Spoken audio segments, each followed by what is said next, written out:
آج ہماری گفتگو حضرت خواجہ غریب نواز رحمۃ اللہ علیہ پر ہے۔ سلطان الہند عطائے رسول سید معین الدین حسن سجزی ثم اجمیری المعروف خواجہ غریب نواز چشتی رحمۃ اللہ علیہ۔ تاریخ ولادت 537 ہجری ہے، 14 رجب، جو 1143 عیسوی بنتی ہے 8 فروری۔ تاریخ وصال آپ کی ہجری کے حساب سے 633 ہجری ہے، 6 رجب، اور عیسوی کے حساب سے 1236 عیسوی ہے، 1236 عیسوی ہے اور 22 مارچ بنتی ہے۔ یوں ٹوٹل دنیاوی عمر 96 سال بنتی ہے آپ کی۔ پیر پیراں عبد القادر گیلانی رحمۃ اللہ علیہ سے 67 سال بعد پیدا ہوئے، یعنی 67 سال 67 ایئرز چھوٹے تھے۔ آپ کو دنیا سے ظاہری پردہ فرمائے آج 5 فروری 2022 میں اندازاً 786 شمسی سال ہو چکے ہیں۔ یعنی اگر سورج کے ماہ کے حساب سے جو سال بنتے ہیں وہ گنے جائیں تو 786 ہو گئے آپ کو آج، اور قمری سالوں کے حساب سے، یعنی جو چاند کے حساب سے سال بنتا ہے اس کے حساب سے آپ کو 810 سال ہو گئے ہیں آج۔ اس لیے آپ نے سنا ہوگا 810واں عرس، وہ قمری سالوں کے حساب سے۔ آپ کا مزار پر انوار موجودہ ملک ہندوستان کے علاقہ راجستھان کے شہر آجمیر میں ہے۔ آپ زیارت کر لیں اور فاتحہ بھی پڑھ لیں۔ آج کے موضوع خواجہ غریب نواز میں ہماری جزیات جو ہیں وہ یہ رہیں گی: نام سے برکت، آپ کے پہلے 15 سال، آپ کی تعلیم اور بغداد میں آمد، مرشد سے ملاقات اور صحبت، آجمیر آمد اور تبلیغ، راجاؤں کی زمین پہ غریب نواز کی حکومت، آپ کی تعلیمات، آپ کا وصال و مزار، بادشاہوں راجاؤں کا جھکنا آپ کے دربار پہ، اور چند ضمناً باتیں۔ نام سے برکت حاصل کریں پہلے تو سلطان الہند، فارسی کتب سے معلوم ہوتا ہے کہ یہ خطاب آپ کو حضور صلی اللہ علیہ وآلہ وسلم نے دیا۔ آپ نے آخری بار جب مدینہ شریف حاضری دی تو کہا السلام علیکہ یا رسول اللہ، تو روضہ انور سے جواب آیا اور سب نے اسے سنا بھی، وعلیک السلام یا سلطان الہند۔ تو فارسی کتب سے تو یہ ظاہر ہوا کہ سلطان الہند آپ کو سرکار نے لقب دیا ہے۔ دوسری وجہ آپ کا لقب سلطان الہند ہونے کی، بلکہ میں کہوں گا مقبولیت کی، یہ ہے کہ ہر شعبے کا بادشاہ آج تک آپ کے در پہ ماتھا ٹیک رہا ہے۔ آپ حقیقی سلطان الہند اور شہنشاہ ہند ہیں۔ دعویٰ مضبوط ہو جائے تو اب چند نام تو مجھے پیش کرنے پڑیں گے۔ اکبر بادشاہ کی آپ کے دربار پہ حاضری، جلال الدین محمد اکبر، اس کا وصال جو ہے وہ 1605 عیسوی میں ہوا ہے۔ میں کبھی ہجری کا سن بولتا ہوں، کبھی عیسوی کا بولتا ہوں، تو دونوں میں فرق ہو جاتا ہے، تو یہ ذرا سن لیا کریں کہ میں نے کہا کیا ہے۔ 1605 عیسوی میں ہوا۔ اس بادشاہ نے اندازاً 14 بار خواجہ کے در پہ حاضری دی ہے، اور کئی بار آگرہ سے پیدل آجمیر تشریف لائے۔ اس نے منت مانی تھی کہ چتوڑ میں فتح ہوئی تو ایک بڑی دیگ چڑھاؤں گا۔ یہ فتح واقعی خواجہ کی نظر سے ہوئی، ورنہ اکبر کی فوج کو تو ناکوں چنے چبوا دیے تھے راجاؤں نے۔ قلعہ چتوڑ فتح ہوا۔ اس نے 1558 عیسوی میں ایک بڑی دیگ چڑھا۔ سنا ہے کہ اس دیگ میں 100 من چاول پکائے جا سکتے ہیں۔ اتنی بڑی دیگ کا عطیہ ظاہر کرتا ہے کہ خواجہ غریب نواز کے دور میں، خواجہ غریب نواز پہ مغلوں کے دور میں لوگ ہزاروں کی ٹولیاں بن کر آتے تھے۔ اس دیگ میں کھانا پکانا عام آدمی کے بس کی بات نہیں ہے۔ اکبر نے خصوصی باورچی جو ہیں وہ مقرر کیے تھے۔ بھئی 100 من جس میں چاول پکتا ہو تو عام آدمی تو نہیں پکا پائے گا نا۔ کہا جاتا ہے کہ آج بھی عرس میں ان 2 بڑی دیگوں میں اس باورچی کی نسل کے لوگ ہی کھانا جو ہے وہ پکاتے ہیں، ہیڈ باورچی وہی ہوتا ہے۔ اکبر بادشاہ نے وہاں 1569 میں مسجد بھی تعمیر کروائی۔ ملکی معاملے میں اکبر بادشاہ اور راجہ مان سنگھ میں معاہدہ ہونا تھا، تو دونوں نے معلوم ہے جگہ کون سی چنی؟ خواجہ غریب نواز کا مزار، تو یہاں حاضری دی۔ تو اکبر بادشاہ نے جب مسجد تعمیر کروائی اور آیا، وہاں کے مجاورین کی دل کھول کر خدمت کی۔ تو آپ بھی جب جایا کرو تو خدمت کیا کرو۔ صاحب مزار نے کرنسی تو لینی نہیں ہے، صاحب مزار کو کرنسی نہیں، قرآن کی تلاوت بخشو اور خدام کو مال و پوشاک کا تحفہ دو۔ مہمان جب جاتا ہے تو وہ یوں ہی کرتا ہے، خالی ہاتھ کسی کے گھر نہیں جاتے۔ تو اس لیے جس مزار پہ بھی جاؤ اور جہاں بھی جاؤ، جو بھی جاتے ہیں وہ یہ سن لیں، وہاں جائیے، وہاں کے غریبوں کو دیجیے، وہاں کے مجاوروں کو دیجیے۔ وہ گویا کہ آپ کا نذرانہ صاحب مزار ہی کو جا رہا ہے جی، تو دل کھول کے خوش ہو کے دیا کر۔ سلطان نور الدین جہانگیر، اس نے بھی حاضری دی، 3 مائل پہلے ہی سواری سے اتر گیا، پیدل مزار پہ گیا، اور وہاں جو مجاورین تھے ان پہ خوب خرچ کیا۔ تو مجاورین کو دینا، خدام کو دینا، یہ بادشاہوں کی عادت ہے۔ شاہجہاں، یہ اورنگزیب بادشاہ کے والد گرامی ہیں، ان کا نام ہے خرم محمد، یہ لاہور میں پیدا ہوئے، جو موجودہ ملک پاکستان کا بڑا شہر ہے۔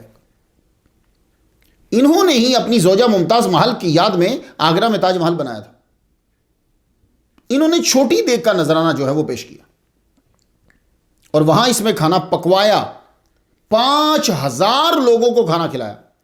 کہا جاتا ہے کہ اس میں 60 من چاول پکائے جا سکتے ہیں۔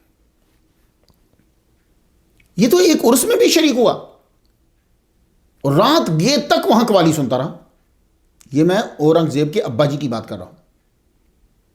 2,40,000 روپیہ لگا کر سنگ مرمر کی خوبصورت مسجد بنوائی، بلند دروازے کا اضافہ کیا، درگاہ معلیٰ اور انا ساگر کے کنارے عمارات بنوائی۔ اپنے 21 سالہ دور حکومت میں 5 مرتبہ خواجہ غریب نواز کے آستانے پہ حاضری دی۔ طلبہ، سلطان الہند پہ دلائل دے رہا ہوں۔ جہاں آرا بیگم، یہ اورنگزیب بادشاہ کی بہن ہیں، شاہ جہاں کی بیٹی ہے۔ اولیاء چشت سے انہیں خاص محبت تھی۔ اس کا اظہار اور ثبوت ایک کتاب بنام مونس الارواح لکھ کر دیا۔ اپنے بھائی دارا شکو رحمت اللہ علیہ کو اپنا مرشد مانتی تھی۔ ان کا مزار خواجہ نظام الدین اولیاء کے احاطہ میں ہے۔ میں نے سید دیوان سید طاہر نظامی مدث ذلہ العالی سے گزارش کی کہ اگر ان کا کلپ عنایت ہو جائے تو ہمارے ناظرین بھی جو ہیں وہ دیکھ لیں گے، کیونکہ ان کی جو قبر ہے وہ وہاں ہے۔ آپ نے کرم فرمایا، اپنی آواز مبارک میں ہی وہ کلپ جو ہے وہ بھیج دیا۔ بڑے ذرہ نواز ہیں یار، کیا بات ہے۔ میری ملاقات ہوئی ان سے، لاہور تشریف لائے، میرے والد صاحب کے مزار پہ بھی آئے، مجھے چادر بھی انہوں نے دی۔ ابھی بھی دعوت دیتے ہیں انڈیا آ جاؤ، آؤ آپ، لیکن وہ پاکستانی بون کو مجھے ویزا نہیں دیتے، 2 بار ڈینائی کر دیا انہوں نے۔ آستانہ عالیہ اتنی بڑی گدی کہ سجادہ نشین ہے، آستانہ عالیہ خواجہ نظام الدین اولیاء، وہاں کے سجادہ نشین ہے، یہ انتہائی کرم فرما ہے اور بندہ نواز ہے۔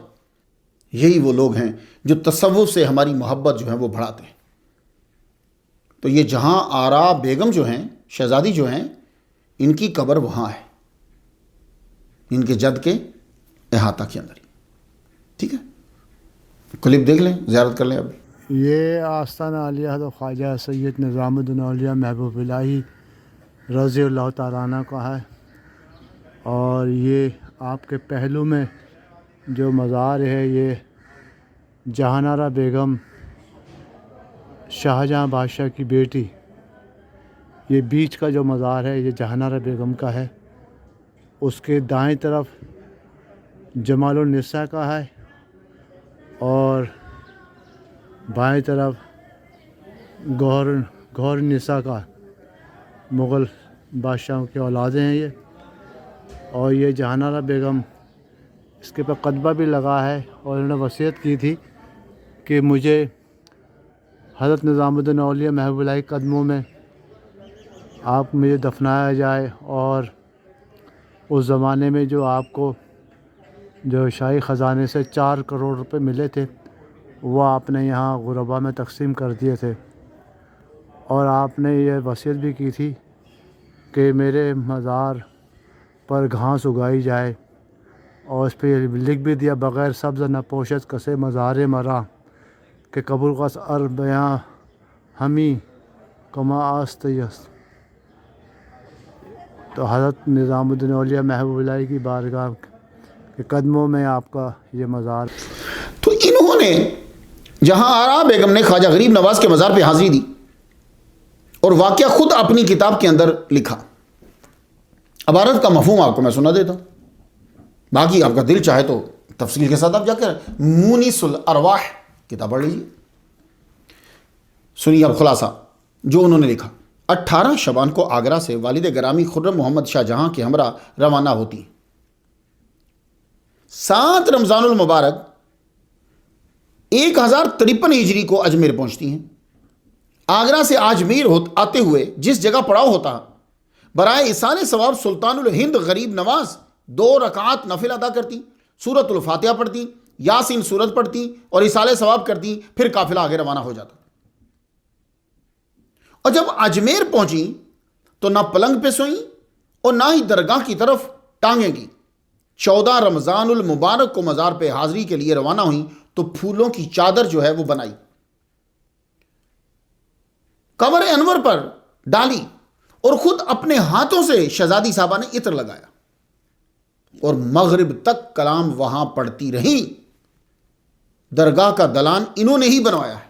کچھ سمجھ میں بات آ رہی؟ سلطان الہند۔ اب آ جائیے اورنگزیب عالمگیر۔ اس ہند کے بادشاہ نے 3 بار خواجہ کے مزار پہ حاضری دی ہے۔ 1068 ہجری میں حاضری دی اور 5000 روپے مجاورین پہ خرچ کیا۔ ٹھیک ہے، تو یہ نہ کہا کہ وہ وہاں کے جو خدام ہیں مجاور ہیں وہ پیسے لیتے ہیں، دئیے، خدمت کیجیے، وہ خواجہ کو ہی آپ دے رہے ہیں۔ تو اورنگزیب عالمگیر کے دور میں ½ روپی کا سکہ ہوتا تھا، اب تو ہم روپے وہ تو ½ روپی کا سکہ اور فل روپی کا ایک سکہ ہوتا، تو اس نے 5000 روپے مجاورین پہ خرچ کیے۔ 18 محرم 1090 ہجری میں حاضری دی، پھر 5000 روپے آستانے پہ خرچ کیا۔ 1 ربیع الاول 1091 میں پھر حاضری دی اورنگزیب عالمگیر نے، اور آخری بار یہ اس کی حاضری ہے۔ پھر اس نے مجاورین اور خدام پر وہاں خرچ کی۔ لارڈ کرزن وائس رائے ہند، یہ 1898 عیسوی سے لے کر 1905 عیسوی تک انڈیا میں وائس رائے رہا۔ 18 نومبر 1902 میں یہ اجمیر شریف گیا۔ ایک بڑا کیریج بنایا گیا اس کے لیے کہ جا رہا ہے، اس کے آگے گھوڑے نہیں 2 ہاتھی جوتے گئے۔ یہ اجمیر شریف جا رہا ہے، اپنی وائف کے ساتھ اس دربار پہ حاضری دی۔ اس نے یا اس کی وائف نے ایک جملہ کہا ہے، جملہ بڑا مشہور ہوا، A tomb which is ruling all over India. A tomb ایک مزار ہے which is ruling جو حکومت کر رہا ہے all over India، پورے انڈیا پر۔ امیر افغانستان حبیب اللہ خان 1901 میں افغانستان کا یہ بادشاہ ہوا ہے، یہ عیسوی کی بات کر رہا ہوں، اور 1919 عیسوی میں قتل ہو گیا۔ 1907 عیسوی میں یہ گورنمنٹ برطانیہ کا مہمان تھا، کیونکہ ورلڈ وار میں یہ سائڈ پہ ہو گیا تھا، نہ ان کی طرف نہ ان کی طرف۔ تو آستانہ خواجہ غریب نواز پہ حاضری دی، سیدھا کسی سے ملے بنا یہ اندر گیا۔ ہوتا نہیں جب کوئی بڑا آتا ہے تو راستے میں کھڑے ہوتے ہیں، اسے سلام دیا، اسے سلام دیا، نو، کسی سے نہ بات کی نہ سلام دیا، اترا تو سیدھا خواجہ صاحب کے قبر انور پر 1.5 گھنٹہ بیٹھ کر یہ افغانستان کا بادشاہ بیٹھ کر وہاں کلام پڑھتا رہا۔ 1.5 گھنٹے کے بعد جب باہر آیا تو پھر آپ دوسرے لوگوں سے ملاقات کی۔ ہند کے بادشاہ بہادر شاہ ظفر، انہوں نے یوں نذرانہ پیش کیا ہے خواجہ کی بارگاہ میں، تم ہو یا خواجہ معین سروراں حق پرست، تم ہو آگاہ رمز کن اور واقف سر الست، یا معین الدین چشتی دستگیری لازمست۔ بابا نانک جی مہاراج، ان کے متعلق یہ روایت ہے کہ آپ نے 10 دن، بابا نانک نے 10 دن خواجہ غریب نواز کے مزار پر گزارے ہیں۔ بابا نانک جی کو تو اولیاء سے محبت تھی، یہ بات تو طے ہے۔ سب تسلیم کرتے ہیں، اس لیے یہ روایت سچ ہوگی۔ جنم ساکھی قلعہ صفحہ 404 پہ خواجہ صاحب کی آمد کا ذکر کیا ہے بابا جی نے۔ آئے ہندوستان وچ تب لاگے کرن وچار۔ ہندوستان کی آزادی کے ہیرو گاندھی جی 1920 عیسوی میں حاضری دی اور چادر چڑھائی۔ جواہر لال نہرو 1945 میں حاضری دی اور غلام حسین قوال کی قوالی سنی۔ دوبارہ آزادی کے بعد 1947 میں یہ گئے۔ اندرا گاندھی نے 1977 عیسوی میں درگاہ پہ حاضری دی اور چادر چڑھائی، اور دوسری بار 1978 میں حاضری دی۔ ان کا بیٹا راجیو گاندھی ہند کا وزیر اعظم بنا تو حاضری دی۔ میر عثمان علی خان نظام حیدرآباد دکن، یہ 1911 سے 1948 تک اقتدار میں رہے ہیں۔ امیر اتنے تھے، یا بے نیازی کہہ لیں آپ، کہ ڈائمنڈ اتنا بڑا تھا اس کو پیپر ویٹ کے طور پہ استعمال کرتے تھے۔ 1911 میں بارگاہ خواجہ غریب نواز پہ حاضری کے لیے گئے۔ ہزارہا روپیہ درگاہ پہ خرچ کیا، خدام کو دیا، مجاورین کو دیا، اور گیٹ بنانے کا آرڈر دیا۔ درگاہ جاتے ہوئے جو بیرونی لوگ ہیں وہ پہلے اسی گیٹ سے گزرتے ہیں۔ اس گیٹ میں اس دور میں 50,000 روپیہ جو ہے وہ خرچ آیا۔ 3 سال میں یہ گیٹ جو ہے وہ مکمل ہوا۔ اسے عثمانی گیٹ بھی کہتے ہیں۔ اور آپ سن کر حیران ہو جائیں گے کہ آستانہ پہ رات کے وقت، بڑی پرانی بات کر رہا ہوں نا بھائی، آستانہ پہ رات کے وقت جو شمعدان ہوتا تھا اس میں ایک موم بتی جو ہے وہ آپ کے خرچے سے آتی تھی۔ اب شمعدان کتنے ہی تھے، اور روزانہ ایک وقت کا دلیہ جو ہے اس کا خرچہ نظام حیدرآباد دکن دیتے تھے۔ قدیم مسجد اور قدیم گیٹ جو تھا اس کی بھی مرمت کروائی۔ دیکھ رہے ہیں سلطان حاضری دے رہے ہیں۔ ابھی میں سلطان الہند پہ ہوں۔ مہاراجہ سر کشن پرشاد یمین سلطنت صدر دولت آصفیہ حیدرآباد، 1940 میں ان کا وصال ہوا۔ دیوان آف حیدرآباد میر عثمان علی خان کی سلطنت کا یہ ستون تھے۔ 23 دسمبر 1924 ماں اہل و عیال خواجہ غریب نواز کے در پہ حاضری دی، اور وہ مور کے پنکھوں سے بنایا ہوا تھا نا، تو خود اپنے ہاتھ سے مور شل جو ہے وہ جھلا۔ چونکہ شاعر بھی تھے تو شاعری کے ذریعے سے بھی نذرانہ عقیدت پیش کر دیا۔ ہند کے سلطان ہو تم، ہے مصطفیٰ کا واسطہ، پنجتن کا واسطہ اور آل ابا کا واسطہ، ہے شاد اس در کا سائل، دیجئے مراد دل، یا معین الدین اجمیری، خدا کا واسطہ۔ مہاراجہ گووند سنگھ والی ریاست داتیا، یہ اس راجپوت نے آستانہ پہ حاضری دی، پھولوں کی چادر کو اور عطر سے خوشبودار کیا، اور وہ چادر اپنے سر پہ رکھی اور خواجہ کے مزار تک لے کر گیا اور نظر کی۔ میں نام لیتا جا رہا ہوں، ان کی ہسٹری بیان کروں تو ایک طویل موضوع بن جائے گا۔ اٹل بہاری واجپئی 15 جولائی 2007 میں چادر بھیجی اور خود بھی حاضری دی۔ بنگلہ دیش کی پرائم منسٹر نے اپنے بیٹے، بہن، وزیر خارجہ کے ساتھ 50 منٹ تک دربار پہ حاضری دی، چادر چڑھائی، اور بادشاہوں کی روایت کو برقرار رکھتے ہوئے 1.5 لاکھ ہندوستانی روپیہ نظر کیا۔ کئی بار حاضری دی ہے اس نے۔ پاکستانی پرائم منسٹر بے نظیر بھٹو اور صدر پاکستان زرداری 2005 میں حاضری دے چکے ہیں۔ صدر انڈیا ڈاکٹر عبدالکلام 17 نومبر 2005 میں اجمیر شریف کی بارگاہ میں حاضر ہوئے اور چادر بھی چڑھائی۔ سلطان الہند کی سمجھ آ رہی ہے آپ کو؟ اعلی حضرت عظیم البرکت شام رضا خان بریلوی رحمۃ اللہ علیہ، جو آج کے دور کے بھی مجدد ہیں، ان کا ذکر کیے بنا تو یہ حصہ مکمل ہی نہیں ہوگا۔ 70 سال کے بڑے طوفان سے خانقاہوں کا دفاع کرنے والا یہ گھرانہ اور آستانہ اور ان کا ہر دیوانہ ہی تو ہے۔ اعلیٰ حضرت اگر 1923 میں اٹھنے والے امیر پاورفل طوفان کے آگے بند نہ باندھتے تو آج مزارات کی حالت کیا ہوتی؟ اس لیے تمام خانقاہوں کے سنجیدہ اور سمجھدار لوگوں سے گزارش ہے، جس بھائی نے پالا ہو، جوان ہونے پہ فرض بنتا ہے کہ پھر اس کی خدمت کی جائے، نہ کہ اسے چھوڑ دیا جائے اور دشمنوں سے دوستی بنا لی جائے۔ اعلیٰ حضرت مجدد وقت اس پہ حاضری دیتے اور تقریر فرماتے تھے۔ علامہ نور احمد قادری اپنے دادا حاجی عبدالنبی رحمۃ اللہ علیہ سے روایت کرتے ہیں کہ امام احمد رضا خان عرس غریب نواز پہ حاضری دیتے، واز کی محفل سجتی، اس کا اہتمام خانقاہ شریف کے دیوان کرتے تھے، اس میں علماء و صوفیاء کے ساتھ ساتھ عمرا اور نواب بھی حاضر ہوتے۔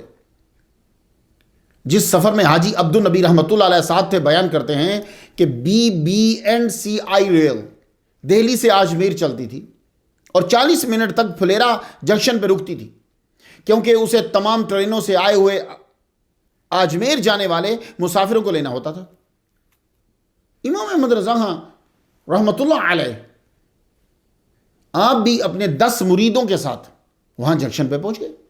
وہاں مغرب کا وقت ہو چکا تھا، اب مجدد و نماز نہ پڑھے، یہ کیسے ہو سکتا ہے؟ سب سے بولے بھائی نماز یہی اسٹیشن پہ ہی ہوگی، جاؤ جا کے وضو کراؤ۔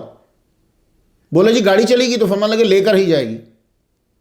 اب اجنبی جگہ پہ وضو کرنا ذرا ٹائم لگ جاتا ہے، لوگ آئے، وقت خطرے میں داخل ہو گیا تھا، لیکن آپ نے نماز شروع کر دی، پہلی رکعت ہی میں تھے کہ وصل بج گیا، لیکن باقی لوگ تو چلے گئے، آپ کے ساتھ جو 10 تھے وہ وہیں رہے۔ وصل 1 بار بجا، وصل 2 بار بجا، نماز آپ پڑھتے رہے۔ نماز پڑھ کے سلام جب پھیرا تو اسٹیشن ماسٹر رابرٹ جو تھا وہ ان کے پاس کھڑا تھا، پوچھا بھائی آپ یہاں کیوں ہیں؟ بولا 3 بار انجن آگے کی طرف چلوایا مگر نہ چلا، ڈبے اتار دیے پھر چل پڑا، پیچھے کو چلایا چل پڑا، ڈبے لگا کے چلاتے تھے نہیں چلتا تھا، تو سمجھ کچھ نہیں آ رہی تھی، پر میں سمجھ گیا کہ جب تک ان کی نماز نہیں مکمل ہوگی یہ نہیں چلے گا، تو میں پھر آپ کی زیارت کرنے آیا۔ مسکرا دیے اعلیٰ حضرت، نماز پڑھ کر بیٹھے، چل پڑی گاڑی، اجمیر شریف پہنچ گئے۔ وہاں آپ شاہ جہانی مسجد میں واز فرماتے تھے اور عمراء نواب سب آتے، بڑا مجمع ہوتا تھا، مجاورین بھی بیچ میں بیٹھتے تھے۔ جس دن واز فرما رہے تھے اسٹیشن ماسٹر بھی، یہ رابرٹ بھی مجمع کے اندر موجود تھا، بما اپنی فیملی کے اور 9 بندوں کے۔ تقریر ختم ہوئی تو آگے بڑھا، حضور میں جب سے آپ آئے میں آپ کے پیچھے ہی چل پڑا، ہمیں کلمہ پڑھا دیجیے۔ میں تجھے کیا ہوا؟ کہنے لگا آپ جب سے آئے ہو میں سو نہیں پایا، میں سوچتا ہی رہا، پھر یہی خیال آیا کہ جب تک ان کے ہاتھ پہ کلمہ نہیں پڑھوں گا سکون نہیں ملے گا۔ تو امام احمد رضا خان بریلوی رحمۃ اللہ علیہ اس دور کے بھی مجدد روحانی، آپ نے اس کو کلمہ پڑھایا اور کہا تیرا نام آج سے رابرٹ نہیں عبد القادر ہے۔ اعلیٰ حضرت جب دنیا سے رخصت ہوئے تو خواجہ غریب نواز پہ خصوصی طور پر قرآن خوانی کی گئی۔ آج کل تو جھوٹ پھیلایا جاتا ہے نا، وہ جی وہ جب آئے تو ساری لائٹیں جلا دی گئی، وہ جب پتہ کیا تو سب جھوٹ نکلا، استغفر اللہ۔ لیکن خواجہ غریب نواز کے در پر قرآن خوانی، یہ خواجہ غریب نواز کی توجہ ہے، ہر سال آپ کو بلانا یہ خواجہ غریب نواز کی توجہ ہے۔ سوئم کی محفل خدام نے کروائی، خصوصی محفل کروائی، ہر شعبے میں جو بادشاہ ہے اس نے حاضری دی ہے۔ تو چند بادشاہوں کے نام گنوا دیے۔ اب طلباء آپ جب تقریر کرو تو جیسے میں بتا رہا ہوں ویسے کرو، سلطان الہند، اور یہ ہند جو ہے آج کا ہند نہیں، اس وقت کا ہند جب بنگلہ دیش، برما، پاکستان یہ سب اکٹھے تھے۔ عطائے رسول، یہ ہند والوں کو رسول کا خصوصی عطیہ ہے، تحفہ ہے، تو سلطان الہند کی سمجھ آ گئی۔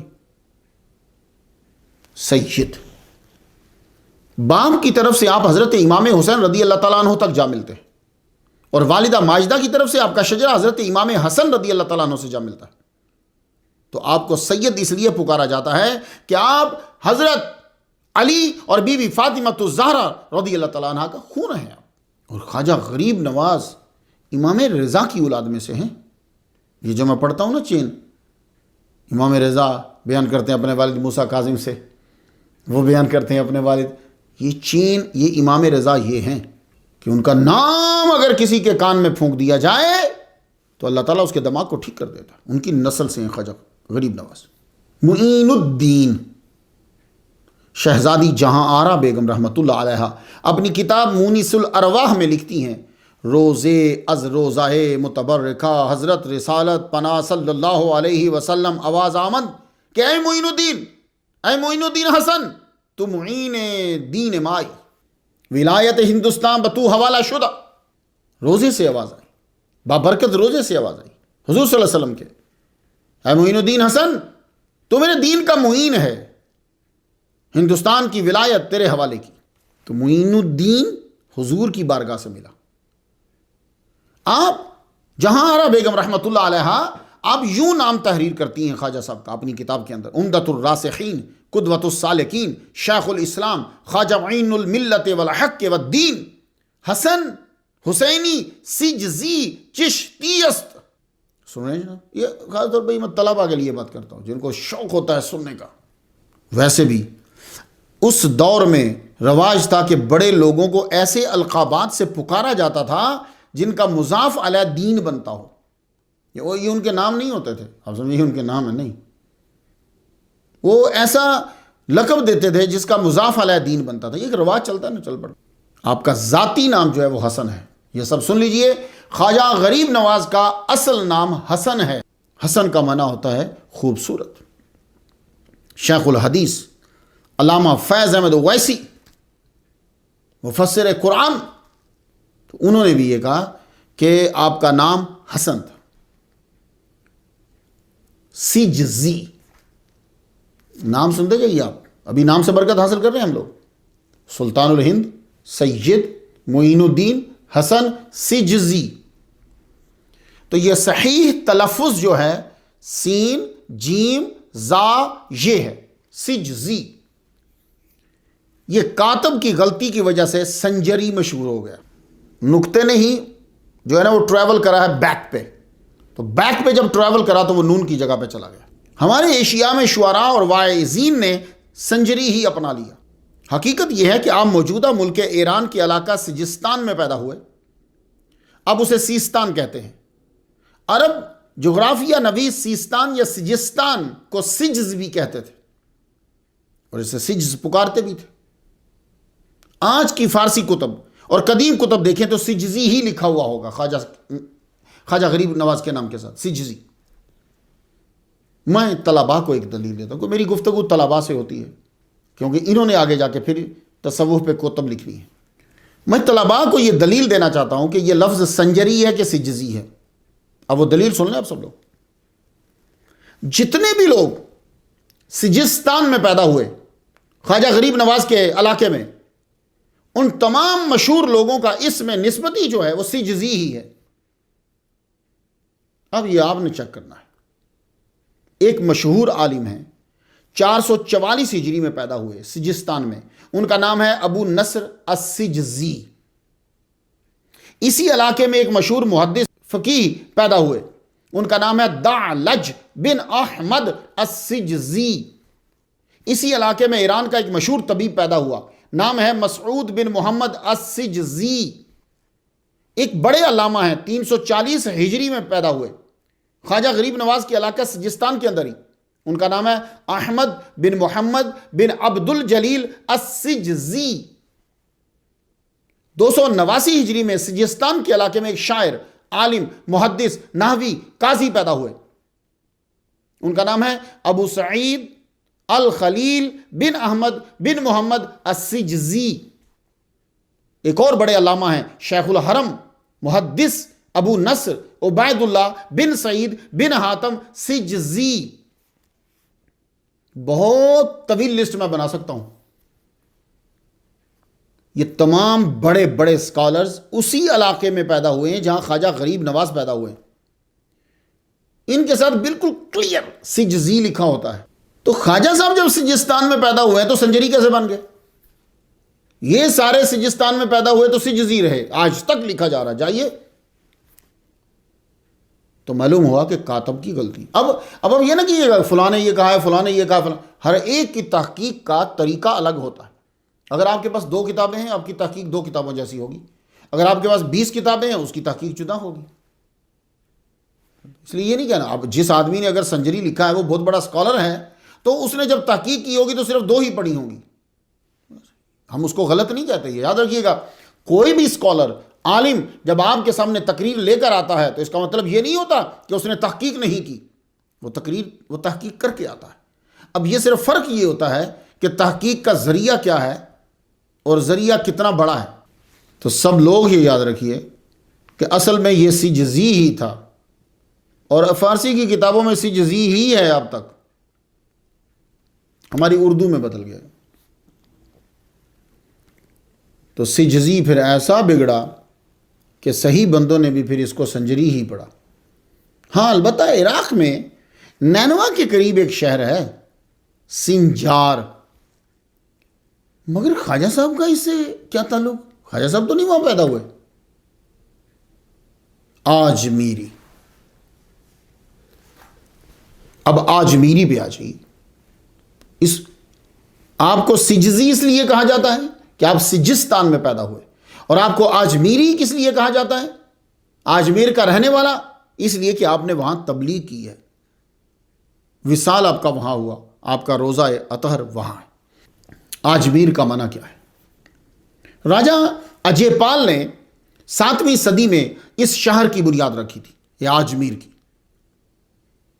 پرتھوی راج چوہان تک آتے آتے یہ ایک مضبوط حکومت، شرک کا گڑھ، چھوت چھات کا مرکز بن چکا تھا۔ یہ آجمیر کے بارے میں کئی ایٹمالوجیز بیان کی جاتی ہیں۔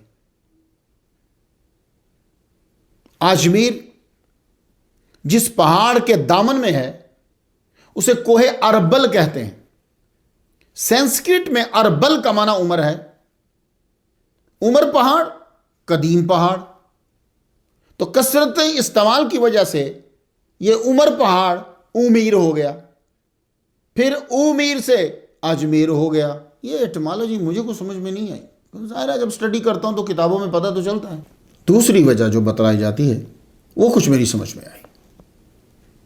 آجا کا معنی ہوتا ہے سورج، اور مارواڑی زبان میں پہاڑ کو میر کہتے ہیں۔ آجا میر، پہاڑ کا سورج۔ کثرت استعمال کی وجہ سے آجا میر جو ہے آجا میر جو ہے اجمیر بن گیا، بعد میں اجمیر بنا دیا آپ نے، بات بنتی ہے کچھ۔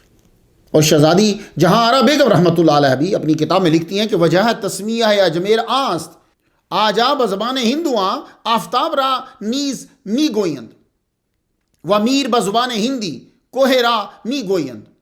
آجا میر سے اجمیر ہوا، پہاڑ کا سورج۔ تو پرتھوی راج ہندوستان کے راجاؤں میں طاقتور راجا تھا، تو اسے آجامیر کو آجامیر اور اجمیر، یہ بات کچھ لگی، کچھ بات سمجھ میں آئی آپ کو؟ آجامیر کی خواجہ، اس کا تلفظ جو ہے وہ خواجہ ہے، لکھا جاتا ہے خا واو الف اور جیم آگے پھر وہ ہا، تو خواجہ نہیں پڑھیں گے، اسے خواجہ پڑھیں گے، جمع اس کی خواج گان آئے گی۔ تو یہ خواجہ جو ہے یہ فارسی زبان کا لفظ ہے، اس کے اوپر بھی بڑی بدتمیزیاں لوگوں نے کی، لیکن طلبہ آپ ذرا آرام سے سنیے اسے۔ توران میں نجیب الطرفین سید کو خواجہ پکارتے تھے۔ یہ لفظ خاوند کے لیے بھی استعمال ہونے لگا، مالک کے لیے بھی استعمال ہونے لگا، آقا کے لیے بھی استعمال ہوتا رہا، پھر یہ خاندانی علماء روحانی اساتذہ کے لیے بھی خواجہ استعمال ہونے لگا۔ خواجہ غریب نواز کے ساتھ جو استعمال ہوتا ہے خواجہ، وہ سردار کے معنی میں ہے۔ آپ کو خواجہ، خواجگان، خواجہ خواجگان، سرداروں کے سردار آپ کو کہا جاتا ہے۔ نقشبندیوں اور چشتیوں میں بڑے روحانی سردار کو خواجہ کا لقب دیا جاتا ہے۔ اب تو اکثر ہندوؤں نے بھی خواجہ صاحب کی وجہ سے بچوں کے نام کے ساتھ خواجہ رکھ دیا، خواجہ مل، خواجہ لال، یہ ہندوؤں کے نام بتا رہا ہوں میں آپ کو۔ تو خواجہ کی کچھ سمجھ آ گئی، سردار۔ دوسرا خواجہ وہ کس لیے؟ توران میں نجیب الطرفین سید کو خواجہ کہتے تھے۔ یہ طلبہ آپ نے تقریریں کرنی ہیں تو اس لیے آپ یہ چیزیں یاد کر کے رکھو۔ غریب نواز، غریب نواز کا معنی، اب غریب کا کئی معنی ہوتے ہیں۔ غریب کا ایک معنی تو اردو میں ہے، وہ تو آپ کو سمجھ میں آ گیا ہوگا۔ غریب کا ایک معنی عربی میں ہے. عربی میں غریب کسے کہتے ہیں؟ اجنبی، مسافر. مسافر کو بھی مسافر اس لیے کہتے ہیں وہ اجنبی ہوتا ہے، اپنے ملک میں نہیں ہوتا. اجنبی. غریب نواز، اجنبیوں کو نوازنے والے. اس ترکیب پہ جب اعتراض اٹھایا گیا تو کس نے جواب دیا؟ اعلیٰ حضرت عظیم البرکت شاہ رضا خان بریلوی رحمت اللہ علیہ نے جواب دیا. اور آخر میں لکھا حضرت سلطان الہند معین الحق والدین ضرور غریب نواز ہیں. یہ اعلیٰ حضرت نے لکھا. تو بھائی بڑے بھائی نے جو 20 25 سال خدمت کی ہو تو جب جوان ہو جاؤ تو پھر بڑے بھائی کی طرف توجہ دیتے. اعلیٰ حضرت کا ہم پہ بڑا احسان ہے جناب، خاص طور پہ خانقاہوں والوں پہ بڑا احسان ہے، یہ یاد رکھیے گا. علماء پہ بھی بڑا احسان ہے. غریب جو آپ کی قوم سے نہ ہو، آپ کے شہر سے نہ ہو، اجنبی ہو. غریب مسافر کو بھی کہتے ہیں. اپنوں کو تو سب نوازتے ہیں، یہ مسافروں اجنبیوں کو بھی نوازتے ہیں، اس لیے آپ کو غریب نواز کہتے ہیں. اب داغ دہلوی سے سنتے جاؤ وہ کیا کہتے ہیں. منہ عیش و طرب نے پھیر لیا، دن رات کے غم نے گھیر لیا، سب دور ہو میرے رنج دلی، سلطان الہند غریب نواز. یہ داغ کہاں تک رنج سے تم سے نہ کہے تو کس سے کہے، تم آل نبی اولاد علی، سلطان الہند غریب نواز. تم آل نبی اولاد علی، سلطان الہند غریب نواز. تو غریب نواز جو اجنبیوں کو نوازتا ہے، چشتی آپ کے نام کا حصہ ہے. چشتی علاقہ چشت کا رہنے والا. یہ علاقہ موجودہ ملک افغانستان کے مشہور شہر ہرات کے قریب قصبہ ہے. کبھی تصوف کا مرکز تھا، مشہور خانقاہ اور مدرسہ ہوتا تھا یہاں. اب تو اس کے یہ نشان ہی رہ گئے ہیں بس. سب سے پہلے حضرت ابو اسحاق شامی رحمۃ اللہ علیہ، ان کو چشتی کہا گیا. ان کے آخر میں چشتی لگا. آپ چشت آئے، رہے، تبلیغ کی، مگر خواجہ صاحب تو نہ چشت گئے ہیں، خواجہ صاحب تو چشت نہیں گئے، پھر ان کے ساتھ چشتی کیوں لگتا ہے؟ تو ابو اسحاق شامی چشتی رحمۃ اللہ علیہ کے سلسلہ میں جو شامل ہوا وہ بعد میں چشتی سلسلہ کی وجہ سے چشتی کہلوانے لگا. تو اسی سلسلے کو خواجہ غریب نواز نے ہند سندھ میں شہرت دوام بخش دی ہے. تو آپ کے نام کے ساتھ چشتی آتا ہے اس لیے کہ آپ کا سلسلہ جا کر خواجہ ابو اسحاق شامی چشتی رحمۃ اللہ علیہ کے ساتھ جا کے ملتا ہے، جو پہلے چشتی تھے. چشتی کی سمجھ آ گئی؟ طلبہ آپ کو نام سے آگاہی ہوئی، یہ بھی سیرت کا حصہ ہی ہوتا ہے، یہ یاد رکھیے گا. دلچسپی اور توجہ کے لیے اسے الگ کر لیا جاتا ہے، ورنہ یہ جتنی چیزیں میں نے بیان کی ہیں لوگوں نے ان کو سیرت میں ہی بیان کیا ہے، پر میں نے محنت کر کے الگ کر کے ٹائٹل بنا کے آپ کے گوش گزار کر دیا تاکہ یاد کرنا آسان ہو. آپ کی ولادت اور خاندان. خواجہ غریب نواز کے والد گرامی کا نام سید غیاث الدین محمد تھا. یہ حضرت امام حسین رضی اللہ تعالیٰ عنہ کی اولاد سے تھے، اور خواجہ کی والدہ ماجدہ طیبہ طاہرہ سیدہ ام الورع ماہ نور. تو خواجہ غریب نواز کی امی جان کا نام ماہ نور ہے. یہ حضرت امام حسن کی اولاد سے تھی. غوث پاک اور ام الورع ماہ نور بی بی کے شجرے میں ایک نام آتا ہے، عبداللہ حنبلی. غوث پاک ان کے پوتے ہیں رشتے میں، اور ام الورع ماہ نور بی بی یہ پوتی ہیں عبداللہ حنبلی کی رشتے میں. اس وجہ سے لوگ کہتے ہیں کہ رشتے میں خواجہ غریب نواز بھانجے ہیں غوث پاک کے. کزن ہوئے نا، اوپر جائیں گے نا جب اب تو کزن، سگی بہن نہیں ہے، کزن. تو اس لیے کہتے ہیں کہ یہ بھانجے ہیں. خواجہ غریب نواز کے والد گرامی عالم ہونے کے ساتھ ساتھ تاجر بھی تھے. آپ مال لے کر خراسان سے بغداد تک جاتے. سجستان میں یہ خاندان اخلاقیات میں اور معاشیات میں بلند تھا. وزن ملا کر یہ کہنا چاہتا ہوں کہ کردار و گفتار، گھر بار سب میں یہ فیملی بلند تر کہ اللہ نے ان کو ایک خوبصورت سا لڑکا عطا فرمایا. 537 ہجری رجب کے مہینے میں. اور دیکھ لیجئے یہ بھی رجب کا مہینہ جا رہا ہے جو آج میں آپ کو تقریر سنا رہا ہوں. نام رکھا حسن. تو خواجہ غریب نواز کا ذاتی نام کیا ہے؟ حسن، جو پھر دنیا میں معین الدین حسن سجزی رحمۃ اللہ علیہ کے نام سے مشہور ہوئے. خواجہ غریب نواز، خواجہ غریب نواز. یہاں آپ کو روک کر 537 ہجری کو کلیئر کرنا چاہتا ہوں کیونکہ بہت اہم ہے. میرا موقف یہ ہے کہ خواجہ غریب نواز کی تاریخ پیدائش کا سن جو ہے وہ 537 ہجری ہے. اب آپ میری تحقیق سن لیں. تحقیق کے ذرائع مختلف ہوں تو نتیجہ مختلف ہو جاتا ہے. صرف اردو کتاب پڑھیں، صرف فارسی کتاب پڑھیں، صرف عربی کی کتاب پڑھیں. ایک آدمی ایک کتاب پڑھتا ہے، ایک آدمی 10 کتاب پڑھتا ہے. تحقیق کے ذرائع مختلف ہوں گے تو نتیجہ مختلف ہوگا. آپ مجھ سے اختلاف کر سکتے ہیں لیکن میں جو دلائل دے رہا ہوں وہ سن لیجیے. شارح بخاری شریف مفتی محمد شریف الحق امجدی نے 537 ہجری پہ ہی فوکس کیا ہے. تو آپ کے نزدیک یہی طریقہ ولادت ہے خواجہ غریب نواز کی اور اسے صحیح سمجھا ہے. مولانا عبد المبین نعمانی مصباحی، یاسین اختر مصباحی اور مفتی سلمان ازہری بڑے مشہور سکالر ہیں، انڈیا والے بہت سنتے ہیں انہیں. انہوں نے بھی 537 ہی کہا ہے. مفسر اعظم 2000 کے قریب کتب کے مصنف شیخ الحدیث حافظ محمد فیض احمد اویسی نے بھی 537 ہجری ہی لکھا ہے. 1192 عیسوی میں پرتھوی راج گرفتار ہوا. سب کو پتا گرفتار ہو گیا. آپ اس وقت 1 سال قبل ہند تشریف لائے تھے. تو 537 ہجری میں پیدا ہوئے ہوں تو 1192 میں 50 سال عمر بنتی ہے. اکثر نے یہی لکھا ہے. آپ جب ہندوستان آئے تو 49-50 کے قریب آپ کی عمر تھی. تو پھر 537 ماننی پڑے گی. چلو 1 سال آگے پیچھے ہو جاتا ہے وہ. مفتی سید ضیاء الدین نقشبندی شیخ الفقہ حیدرآباد نے 537 ہجری ہی لکھا ہے.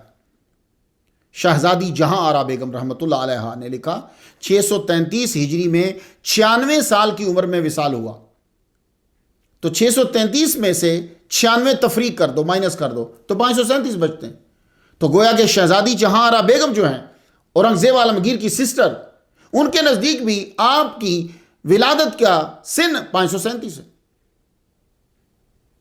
تو میں طلبہ سے کہنا چاہوں گا کہ جس میں اختلاف نہ ہونے کے برابر ہو آپ اسے بنیاد بنا لیں اور بنیاد بنا کر پھر آپ قریب قریب کو لیتے جائیں. تو خواجہ صاحب کے معاملے میں جو تھوڑا نہ ہونے کے برابر اختلاف ہے وہ یہ ہے 96 سال آپ کی عمر اور 633 آپ کی تاریخ وصال. بس اس کو بنیاد بنا کر آپ باقی تاریخوں کو چیک کر سکتے ہیں.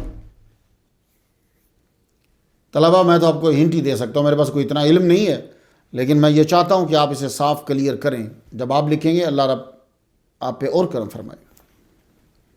خواجہ صاحب کی تربیت پہ مکمل توجہ دی گئی جو سیدوں کے گھروں میں ہوتا تھا. جتنا پڑھے ہوئے تھے مگر تعلیم کا سلسلہ جو باقاعدہ ہے وہ رکا ہوا تھا. تعلیم وہی جو گھر میں ہے یا گھر سے حاصل ہو رہی ہے. اس کی بڑی وجہ یہ تھی کہ والد صاحب تجارت کے سلسلے میں سجستان سے باہر چلے جاتے. خواجہ صاحب بچپن سے ہی غریب نواز تھے. لوگوں نے تو بعد میں کہا، سنیے ذرا، ایک مرتبہ ابا کے ساتھ نماز عید کے لیے جا رہے تھے تو لوگ صبح ہی نماز عید کے لیے چل پڑتے تھے، بہت پہلے، کیونکہ دور جانا ہوتا تھا. خواجہ صاحب لڑک بچپن آپ نکلے تو بچے کو دیکھا، بچے کے کپڑے پرانے، قریب گئے، بولے تو کپڑے نہیں پہنے؟ بولے بس سمجھ آ گئی آپ کو بھی، بولے اس کے تو ابا نہیں، یتیم ہے بیچارہ. دوڑے گھر واپس گیا. ابا آپ رکیے، نیا سوٹ لا کے اسے دیا، کہا میں یہیں کھڑا ہوں، تو پہن کر آ اور ہمارے ساتھ چل. وہ پہن کر آیا، آپ پھر اس کو ساتھ عیدگاہ لے کر گئے. اللہ اکبر جل شانہ. والد کی تجارت جو ہے وہ خوب تھی. سجستان میں بھی اپنی زمین اور بہت کچھ تھا وہاں آپ کا. ایک دفعہ والد صاحب سید محمد غیاث الدین مال لے کر بغداد گئے ہوئے تھے، وہیں آپ کا وصال ہو گیا.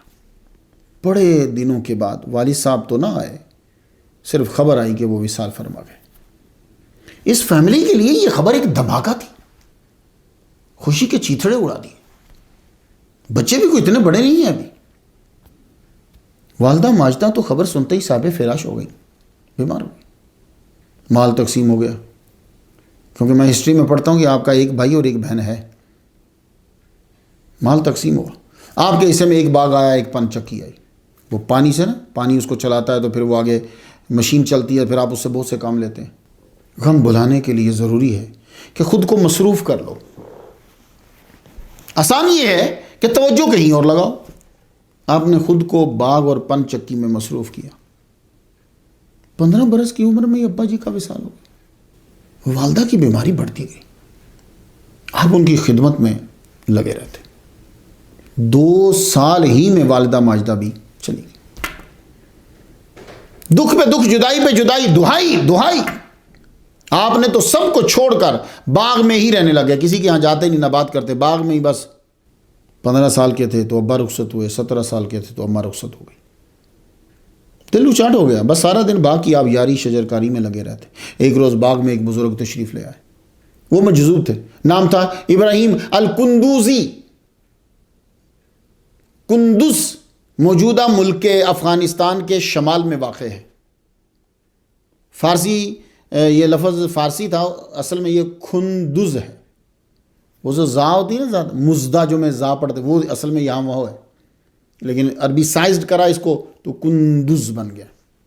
بڑی کاف بن گئی, نون آ گئی, تو یہ ایسے ہوا. اس کا معنی ہوتا ہے پرانا قلعہ. تو ابراہیم الکندوزی باغ میں داخل ہو کر کہا, ہے کوئی کچھ کھلائے پلائے. خواجہ صاحب سید ہیں بھائی, امام رضا کی اولاد میں سے ہیں. ڈی این اے کے اندر سخاوت, ڈی این اے کے. آپ نے بہترین پھل توڑ کر دھو کر سامنے لا رکھا, خود نیچے بیٹھ گئے. انہوں نے کھایا. بزرگوں کو, مجذوبوں کو کھانے سے کیا ہوتا ہے, وہ بچے کا ادب دیکھ کر بڑے متاثر ہوئے. اللہ اکبر جل شان. تم خواجہ کی 70 سال کی عمر میں غریب نوازی پہ حیران ہو, جبکہ بادشاہ ان کے در کے سوالی ہیں. میں تو 17 سال کی عمر کی غریب نوازی, مسافر نوازی پر حیران ہوں, جبکہ ماں باپ کا بھی سایہ نہیں ہے سر پہ. میں تو اس غریب نوازی پہ حیران ہوں. مجذوب خوش ہوئے. اپنی تھیلی میں سے خشک روٹی نکالی. روٹی منہ میں اپنے میں چبائی, چبا کے دی. جی جناب, جب آپ لوگ اکٹھے بیٹھ کر کھاتے تھے نا ایک دوسرے کی پیالی میں, تب آپ وائرس سے بچے رہتے تھے, کیونکہ تمہارا جراثیم دوسرے کے وائرس کو مارتا ہے, اس کا اس کے وائرس کو مارتا ہے. جب سے تم نے ایک الگ باٹل میں پانی پینا شروع کر دیا ہے, بیماریوں نے تمہارے اندر اڈا ڈال لیا. بھائی صاحب آپ بڑے پڑھے لکھے ہو گئے ہو. چبایا, چبا کے دیا, لو کھا لو. خواجہ غریب نواز فرماتے ہیں کہ میں نے وہ لے کے کھایا, جو ہی وہ میرے حلق سے نیچے اترا, بس دنیا کی محبت تو دل سے باہر ہی نکل گئی. پتہ نہیں کس عالم میں چلا گیا. نظر اٹھا کے پھر جب دیکھتا ہوں ہوش آتی تو وہ بابا وہاں ہے ہی نہیں ہے.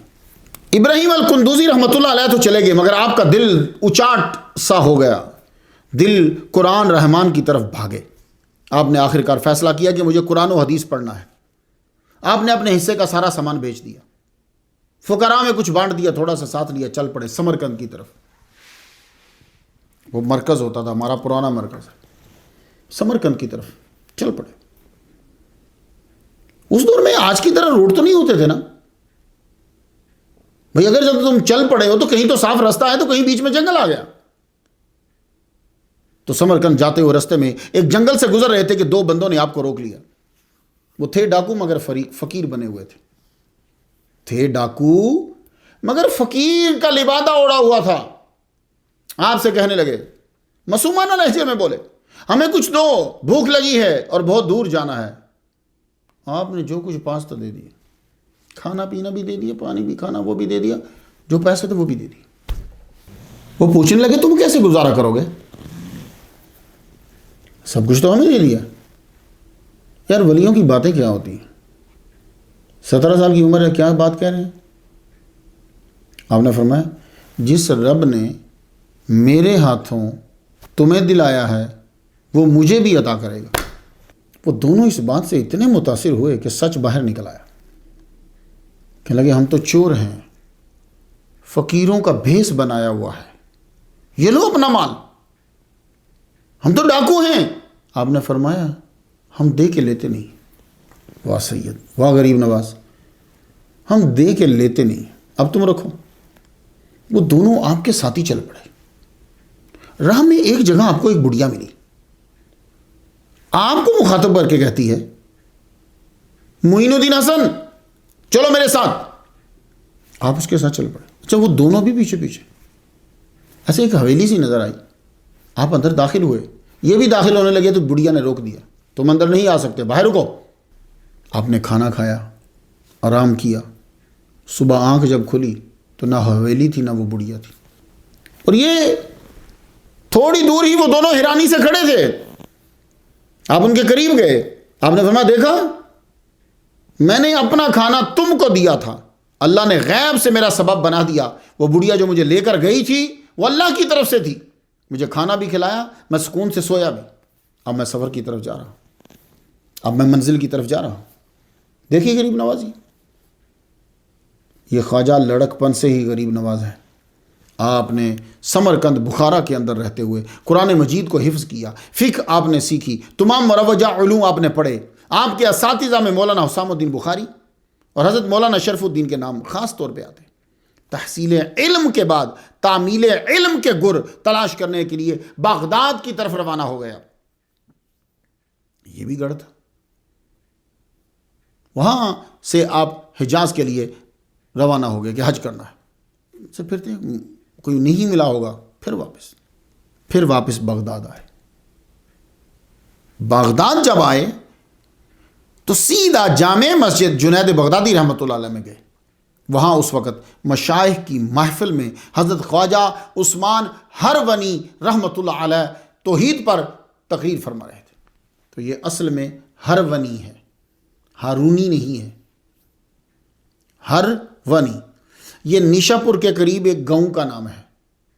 مفتی غلام سرور قادری رحمۃ اللہ علیہ فرماتے ہیں یہ ہرونی ہے جعفری کے وزن کے۔ تو خواجہ عثمان ہرونی رحمۃ اللہ علیہ کی خراسان کے علاقوں میں بڑی منتا تھی۔ ان کا نام خواجہ غریب نواز نے سنا ہوا تھا، تو ان کی توحید کی تقریر کے لیکچر کے اندر آپ بیٹھ کے جامع مسجد جنید بغدادی بغداد کے اندر مرشد اونچا بیٹھے ہوئے تھے ممبر پہ، مشائخ نیچے بیٹھے ہوئے تھے، تو آپ بھی نیچے بیٹھے ہوئے تھے۔ جب تقریر ختم ہوئی تو آپ فوراً آگے بڑھے، جا کر پاؤں چوم لیے ان کے اور بیعت کی درخواست کر دی۔ آپ نے بیعت فرما لیا۔ یا میں ایک بات آپ کو بتا دوں کہ معتبر باتیں وہی ہیں جو خواجہ غریب نواز رحمۃ اللہ علیہ نے خود اپنی کتاب انیس الارواح میں خود لکھی ہیں، یا آپ کے بڑے خلیفہ پہلے خلیفہ جانشین خواجہ قطب الدین بختیار کاکی رحمۃ اللہ علیہ نے دلیل العارفین میں لکھی، وہی معتبر ہے۔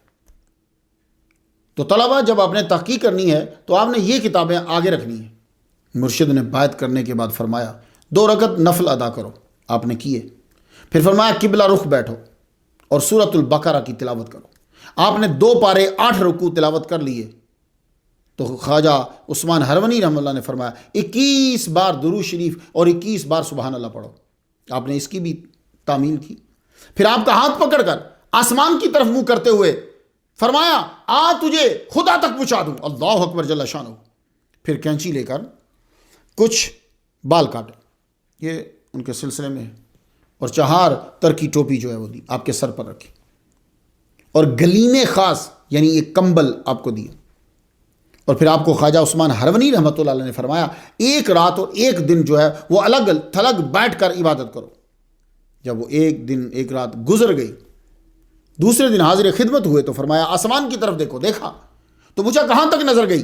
عرض کی عرش اعظم تک۔ پھر فرمایا زمین کی طرف دیکھو، دیکھ۔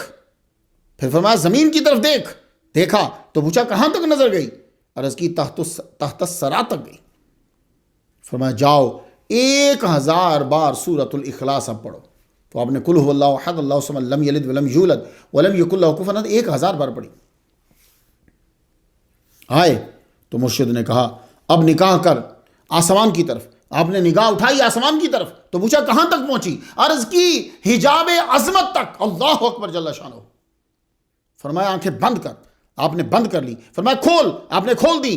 پھر فرمایا ان انگلیوں میں دیکھ، تو آپ نے دیکھا تو پوچھا کہاں تک نظر آیا؟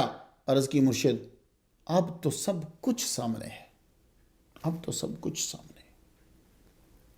آپ نے فرمایا جاؤ وہ اینٹ اٹھاؤ۔ خواجہ غریب نواز نے وہ اینٹ اٹھائی تو نیچے مٹھی بھر سونے کے سکے تھے۔ فرمایا اٹھاؤ اسے اور جاؤ جا کے فقراء میں بانٹ دو۔ حلقہ ارادت میں داخل ہونے کے بعد مجاہدہ شروع ہو گیا۔ مجاہدہ سن لیجیے، 7 روز کے اندر صرف 5 مسکال سوکی روٹی کھانی ہے۔ 7 دن کے بعد 5 مسکال سوکی روٹی پانی میں بھگو کے بس، اور لباس 2 چادریں پیوند لگی ہوئی۔ جب یہ مکمل ہو گیا، اب مرشد نے آپ کی ڈیوٹی لگا دی، تم ہمارے رات کے سونے کے لباس کو سنبھالو گے اور ہمارے وضو کی چیزیں اور پانی کی چیزیں یہ سب آپ کے ذمہ ہیں۔ پیر جدھر جاتے خواجہ ادھر جاتے، سر پہ اٹھا کے کپڑے، کبھی پانی کی چھاگل، کبھی سراہی۔ مرشد حج کے لیے روانہ ہوئے تو خواجہ ساتھ ساتھ ہر طرح کا خیال رکھ رہے ہیں۔ مرشد آپ کی خدمت سے بڑے خوش ہوئے، کعبہ کا طواف کر رہے تھے، میزاب رحمت کے نیچے کھڑے تھے۔ خواجہ غریب نواز کا ہاتھ پکڑ کر عرض کی یا اللہ یہ تیرے حوالے کرتا ہوں، اسے قبول فرما۔ آواز آئی ہم نے قبول کیا۔ اللہ اکبر۔ میرا جو کعبہ کا موضوع ہے اسے ضرور سنیے گا، پھر آپ کو سمجھ آئے گی میزاب رحمت کیا ہے۔ تو میزاب رحمت کے نیچے سے آواز آئی ہم نے قبول کیا۔ حج تمام کرنے کے بعد مدینہ تشریف لے گئے۔ سرکار کے روزے کے سامنے خواجہ عثمان ہرونی رحمۃ اللہ علیہ نے عرض کیا حضور اسے قبول فرمائیں، میں یہ آپ کی بارگاہ میں لے کر آیا ہوں۔ آواز آئی مقبول ہوئے۔ خواجہ عثمان ہرونی رحمۃ اللہ علیہ نے پھر خواجہ غریب نواز سے کہا اے معین الدین تیرا کام ہو گیا۔ واپس بغداد آئے۔ خواجہ عثمان ہرونی رحمۃ اللہ نے فرمایا میں یہاں اعتکاف بیٹھنے لگا ہوں، تم چاشت کے وقت میرے پاس آنا، میں تجھے کچھ چیزیں بتا دوں گا، اسے لکھ لیا کر تاکہ مریدین کے کام آئے۔ عرض کی جی مرشد جو حکم آپ کا۔ خواجہ صاحب روزانہ حاضر ہوتے، رات کے وقت ان کے سونے کے کپڑے دھو کر روزانہ دھوتے، دھو کر وضو کا سب چیزیں دروازے کے آگے رکھی۔ اللہ اکبر جل شانہ۔ تو 28 مجلسیں ہوئی ہیں، وہ آپ نے نوٹ کی ہیں انیس الارواح کے نام سے، اس لیے طلبہ اسے آپ ضرور، اب میں یہاں تو تفصیل سے بیان نہیں کر سکتا، آپ ضرور پڑھیے۔ 28 مجالس۔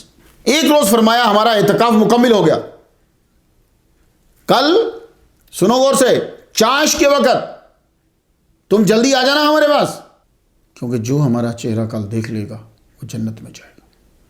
خواجہ معین الدین میری چشتی رحمۃ اللہ علیہ نے تو گلے میں وہ نکارہ ڈال لیا نا جو سے بجاتا ہے، باہر سب کو بولے کل چاش کے وقت آپ آئیے گا، ہمارے مرشد کے چہرے پہ جس کی نظر پڑے گی، مرشد کے چہرے پہ، یعنی جو مرشد کو دیکھے گا وہ جنت میں جائے گا۔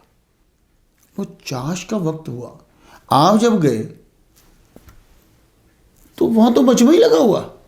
دوسرے دن جب آپ باہر آئے تو جمع غفیر زیارت کے لیے کھڑا تھا۔ پیر صاحب نے غریب نواز کو بلایا، فرمایا ہم نے تو کہا تھا بس اکیلے آنا اور کسی کو نہ لانا، تم ڈنڈورا پیٹ آئے۔ عرض کی مرشد میں نے سوچا میں اکیلا کیوں جنت میں جاؤں، میرے مرشد کے صدقے سب جائیں۔ اب جن کی قسمت تھی وہ آ گئے۔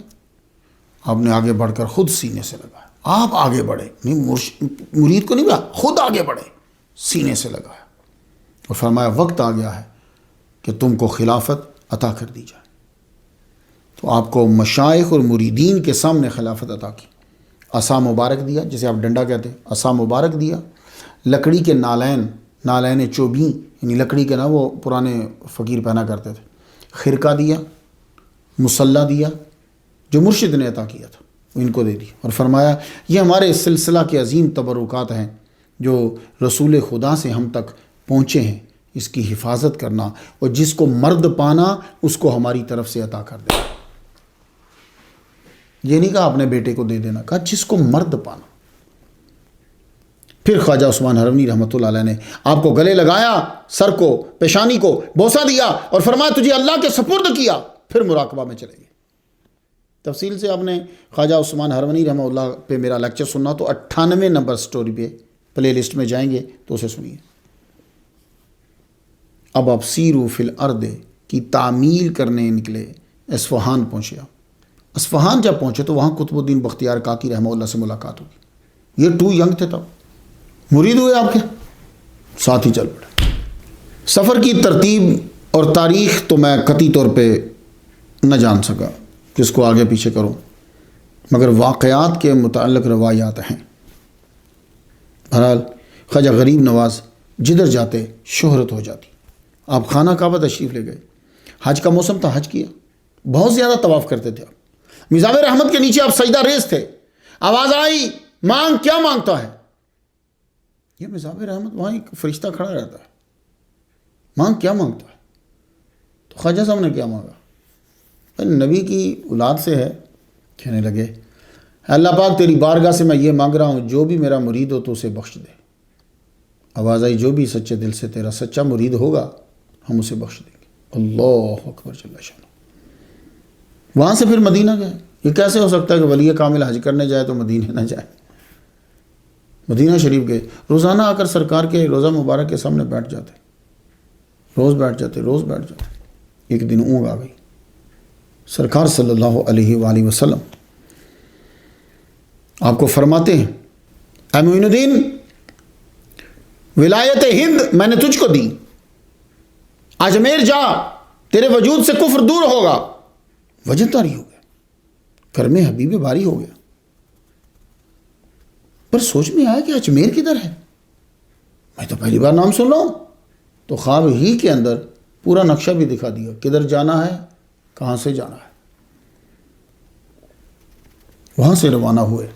آپ کی عمر جو ہے وہ 50 کی طرف پہنچنے ہی والی تھی۔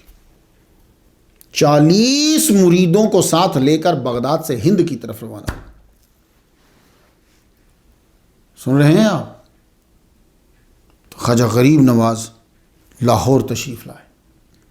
586 ہجری کے آس پاس آپ داتا گنج بخش علی حجویری رحمۃ اللہ علیہ کے مزار پہ پہنچے۔ یعنی 122 سال گزر چکے ہیں، ان کو کیسے پتا چلا کہ یہ قبر خواجہ، یہ قبر داتا گنج بخش علی حجویری رحمۃ اللہ علیہ کی ہے؟ تو فرماتے ہیں کہ جب میں لاہور میں تب دروازے ہوتے تھے، آپ کا بھاٹی سے باہر تھا، ٹیلے کے اوپر تھا۔ فرماتے ہیں جب میں قریب آیا تو میں نے دیکھا کہ ایک نور کی پوری لمبی سی لائن ہے جو آسمان کی طرف جا رہی ہے۔ تو میں نے کہا ہو نہ ہو یہی داتا گنج بخش علی حجویری رحمۃ اللہ علیہ کی قبر۔ فرماتے ہیں میں سیدھا ادھر ہی گیا، وہاں آپ نے ان کے قدموں میں بیٹھ کر 6 ماہ قیام کیا ہے، اور آج بھی آپ کی یادگار موجود ہے۔ اس جگہ کمرہ بنا دیا گیا ہے، آپ بھی زیارت کر لو، ذرا دیکھ لو۔ میں بارہا جب بھی کبھی والد صاحب کے ساتھ جاتا تھا، میرے والد صاحب یہاں تقریر کرتے تھے، پرانی جگہ ہوتی تھی، اب تو نئی بن گئی۔ میں جب بھی جاتا تھا اسے ہاتھ لگاتا تھا، اس ہاتھ کو ہم چومتے تھے، ہمیں یہی سکھایا گیا۔ خواجہ غریب نواز نے جو شاعرانہ عقیدت و حقیقت پیش کی ہے وہ امر ہو گئی۔ حدود داتا گنج بخش میں داخل ہوتے ہی زبان پہ خود ہی آپ کا کہا ہوا وہ کلام آ جاتا ہے۔ گنج بخش فیض عالم، مظہر نور خدا، ناکسارا پیر کامل، کاملارا رہنما۔ ایسے بے ساختہ اٹھتے بیٹھتے پڑھتے ہیں، گنج بخش فیض عالم، مظہر نور خدا، یہ مشہور امر ہو گیا۔ آج دیکھ لو 810 قمری سال ہو گئے۔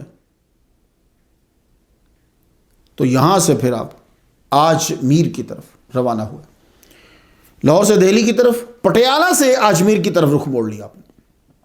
اس وقت آجمیر پہ راج تھا پرتھوی راج چوہان کا۔ اس کا دور حکومت 1178 عیسوی سے 1192 عیسوی تک کا ہے۔ اس کی حکومت راجستھان، ہریانہ اور دہلی پہ بھی تھی۔ مدھیہ پردیش، اتر پردیش، یہ علاقے بھی کچھ شامل تھے۔ دہلی کی سلطنت پرتھوی راج کو اس کے نانا اننگ پال سے ملی تھی وراثت میں، اور آجمیر کی جو حکومت ہے وہ اسے اپنے والد سومیشور سے وراثت میں ملی تھی۔ تو چونکہ آجمیر باپ دادا کا مرکز تھا اس لیے آجمیر اس کا دارالحکومت بن گیا، خود ہی اس نے بنا لیا۔ خواجہ نے ایسا روحانی حملہ کیا، اس سے آجمیر بھی چھین لیا اور دہلی بھی چھین لیا۔ دہلی اپنے خلیفہ کو دے دیا اور آجمیر خود لے لیا۔ اب روحانی واردات اصلیہ بھی سنتے جاؤ کیا ہوئی۔ آپ آجمیر پہنچے تو آپ نے اس جگہ کا انتخاب کیا جو کسی بندے کی رہائش نہ تھی، وہاں رکے۔ شام کے وقت ملازمین آ گئے، یہاں سے خیمے اٹھاؤ، یہ بادشاہ کے اونٹوں کی جگہ ہے۔ راجستھان میں اونٹ آج بھی بہت عام ہے، 3 لاکھ آدمیوں کی گزر بسر جو ہے وہ اونٹوں پہ ہے۔ بھئی اتنا اہم ہے کہ نومبر 2004 میں راجستھان کے اندر اونٹ کے موضوع پر پوری کانفرنس ہوئی ہے۔ دودھ دویا جاتا ہے، کھال اس کی استعمال کی جاتی ہے، اون سے بالوں سے بہت سی چیزیں بنائی جاتی ہیں، ٹینٹ بنائے جاتے ہیں، واٹر پروف کوٹ بنائے جاتے ہیں، اون اور اس کے بال ملا کر ایک کپڑا بھی بنایا جاتا ہے، ہڈیوں سے زیورات بنائے جاتے ہیں۔ اونٹ آرمی میں استعمال ہوتے، اب بھی ہوتے ہیں، تب بھی استعمال ہوتے تھے۔ امریکہ کی کیلیفورنیا میں ہے کیمل کورپس۔ اسی طرح راجا کی فوج میں سواری کی طور پر بھی یہ استعمال ہوتے تھے۔ آج بھی پورے انڈیا کے 80% اونٹ راجستھان کے اندر ہی ہیں، لیکن اب تو بہت تیزی سے کم ہوتے جا رہے ہیں۔ خواجہ صاحب کی طرح ان کی جگہ اگر چھوڑ دی ہوتی تو آج راجستھان میں 2,13,000 سے زیادہ ہوتی تعداد اونٹوں کی، لیکن اونٹ بڑی تیزی سے کم ہوتے جا رہے ہیں۔ بلکہ میں تو سمجھ یہ بھی شاید میں آپ کو پرانی بتا رہا ہوں آپ کو، اب تو بہت ہی کم ہے۔ اونٹ بیٹھتا نہیں ہے، زیادہ دیر کھڑا رہتا ہے، وہ کھڑے کھڑے سو بھی جاتا ہے۔ بیٹھتا اسی وقت ہے جب اپنے اوپر کسی کو بٹھانا ہوتا ہے۔ حالانکہ کھلا میدان تھا، دوسری جگہ جا کے انہیں باندھ دیتے، مگر ان کو ضد تھی، اس بنا پر انہوں نے فیور نہیں دی۔ جب ضد ہونے پہ فیور نہیں دیتے، کیونکہ مسلمانوں سے 1178 عیسوی میں جھڑپ ہو چکی تھی، 1191 کی ترائن کی جنگ مسلمان ہار چکے تھے، بری طرح ہارے تھے، تو راجستھان والوں کو ویسے ہی مسلمانوں سے بیر تھا، اور ہندوستان میں سب سے زیادہ چھوت چھات یہیں اجمیر کے اندر ہی تھے۔ خواجہ نے علاقہ بھی چنا تو دیکھو کون سا چنا، مگر خواجہ نے کوئی بات نہیں کی، بس اتنا فرمایا تمہارے کہنے پہ ہم تو چلتے ہیں، اونٹ نہیں چلیں گے۔ آپ وہاں سے اٹھ کر انا ساگر کے کنارے اس جگہ بیٹھ گئے جہاں سید حسین خنگ یا خنگ رحمۃ اللہ علیہ بیٹھے تھے۔ یہ ایران میں ایک شہر ہے۔ آپ نے انا ساگر جھیل کے کنارے ڈیرا لگا لیا۔ یہ جھیل 13 کلومیٹر لمبی ہے، دریائے لونی سے نکلتی ہے۔ پرتھوی راج کے پر دادا اناجی چوہان نے یہ بنائی تھی۔ کتنی بڑی ہے، کتنے بندے لگے ہوئے ہیں یار۔ صبح ملازمین جو ہیں اونٹ لینے آئے، انہیں چلائیں، وہ چل ہی نہیں رہے۔ بابا تو چلے گئے تھے، یہ نہیں چل رہے۔ ایک بولا میں جان گیا کیوں نہیں چل رہے، وہ بابا کہہ گیا تھا نا ہم چلتے ہیں، یہ یہیں ہیں گے، میرا دل کہتا ہے وہ کہے گا تو یہ چلیں گے۔ راجا کے نوکر خواجہ غریب نواز کے پاس معافی مانگنے آئے۔ آپ نے فرمایا چلے جاؤ، اب چلاؤ گے تو چلیں گے۔ واپس آئے تو اونٹ آرام سے ان کے ساتھ چل پڑے۔ راجا کے پاس اونٹ اور ملازم دیر سے پہنچے تو راجا نے پوچھا دیر کیوں لگئی؟ ان کو بچاؤ کے لیے وہ پورا واقعہ سنانا پڑا۔ یہ پرتھوی راج چوہان کے دربار میں خواجہ کا پہلا تذکرہ تھا۔ خواجہ کا جمال اور جمال کا کمال، جو ایک بار آئے پھر جا نہ پائے۔ یہ راجوں کا گھر تھا، تبھی تو راجستھان راجاؤں کی جگہ کہلواتا تھا، اور یہاں ایک خاص مندر تھا جس میں صرف راجا ہی پوجا کر سکتا تھا۔ سارے دیوں میں 3.5 من تیل لگتا تھا ایک مندر کے اندر۔ رات کو دیے روشن ہوتے تو دور سے مندر دکھتا۔ 3 من تیل جلایا مگر من میں نور نہ آیا۔ دل منور ہوتا ہے توحید کا دیپ جلانے سے۔ توحید کا اقرار نہیں تو سورج کے نیچے کھڑے ہو جاؤ تو اندھیرا ہی اندھیرا ہے۔ انا ساگر کے کنارے چھوٹے چھوٹے مندر بھی تھے پرجا کے لیے۔ یہاں لوگ آتے، شاور لیتے، پنڈت شاور دلاتے اور انہیں بتلاتے کہ تو پاک ہو گیا ہے۔ انہوں نے جب غریب نواز اور آپ کے 40 مریدین کو پانی لیتے ہوئے اور وضو کرتے ہوئے دیکھا تو جا کر راجا کو شکایت لگائی، یہ انا ساگر سے وضو کرتے ہیں، پانی پلید ہو جاتا ہے۔ ان پہ پانی بند کر دو۔ تاریخ نے خود کو دہرایا، آج حسین کے بیٹے پہ پانی پھر بند ہو گیا، مگر اب کی بار استقامت کی نہ تھی، کرامت کی تھی، کیونکہ اب دین بچانا نہیں پھیلانا تھا۔ دین بچانا ہو تو امام حسین کی طرح استقامت کی ضرورت ہوتی ہے، دین پھیلانا ہو تو غریب نواز کی طرح کرامت کی ضرورت ہوتی ہے۔ انہوں نے شکایت لگائی، راجا نے منظور کر لی، ملیچ پانی نہیں لیں گے۔ ہندوؤں کی مقدس کتب میں ملیچ اس کے لیے استعمال ہوتا ہے جو غیر مذہب ہندوستان سے باہر پیدا ہو، اس کو، اور پھر وہ ہندوستان میں آئے۔ پنڈت جوگی بادشاہ کی سپورٹ کی بنا پر طاقتور ہو کر انا ساگر میں مسلمانوں کو پانی لیتے اور نہاتے دیکھا تو نکال کر خوب مارا، اور ساتھ میں قانون بھی بتا دیا، تاکہ گھروں میں بیٹھے ہوئے لوگ اس دنگے کو ظلم نہ کہیں، بلکہ کہیں کہ مسلمانوں نے قانون کی خلاف ورزی کی ہے۔ جی، مسلمان مریدین زخمی دل اور زخمی جسم کے ساتھ خواجہ کی بارگاہ میں حاضر ہوئے۔ آپ نے پوچھا کیا ہوا؟ بولے جوگیوں پنڈتوں نے مارا کہ تم پانی پلید کرتے ہو، کل ہمارا میلہ شروع ہونے والا ہے، 10,000 آدمی ایک وقت میں اشنان کرتے ہیں، تم لوگوں کو دیکھا تو بھاگ جائیں گے۔ آپ نے فرمایا اچھا کل جب ان کا میلہ شروع ہو جائے، وہ 10,000 بندے جب لائن میں لگے ہوں اشنان کرنے، تو اس وقت ہمیں بتانا۔ 10,000 لوگ جمع تھے، باری باری اشنان ہو رہا تھا۔ یہ آپ نے دیکھنا ہو تو کبھی بنارس جائیے، آپ کو معلوم ہو جائے گا۔ خواجہ اجمیر، عطائے رسول، سلطان الہند اپنی روحانی آرمی کے ساتھ وہاں پہنچ گئے۔ پنڈتوں جوگیوں نے دیکھا تو کان کھڑے ہوئے، خود بھی کھڑے ہو گئے، خواجہ صاحب کی طرف بڑھے۔ آپ نے فرمایا رک جاؤ، صرف ایک لوٹا، ایک کوزہ۔ لوٹا کوزہ کتنا بڑا ہوتا ہے؟ آپ نے گاؤں کی مساجد میں دیکھا ہی ہوگا۔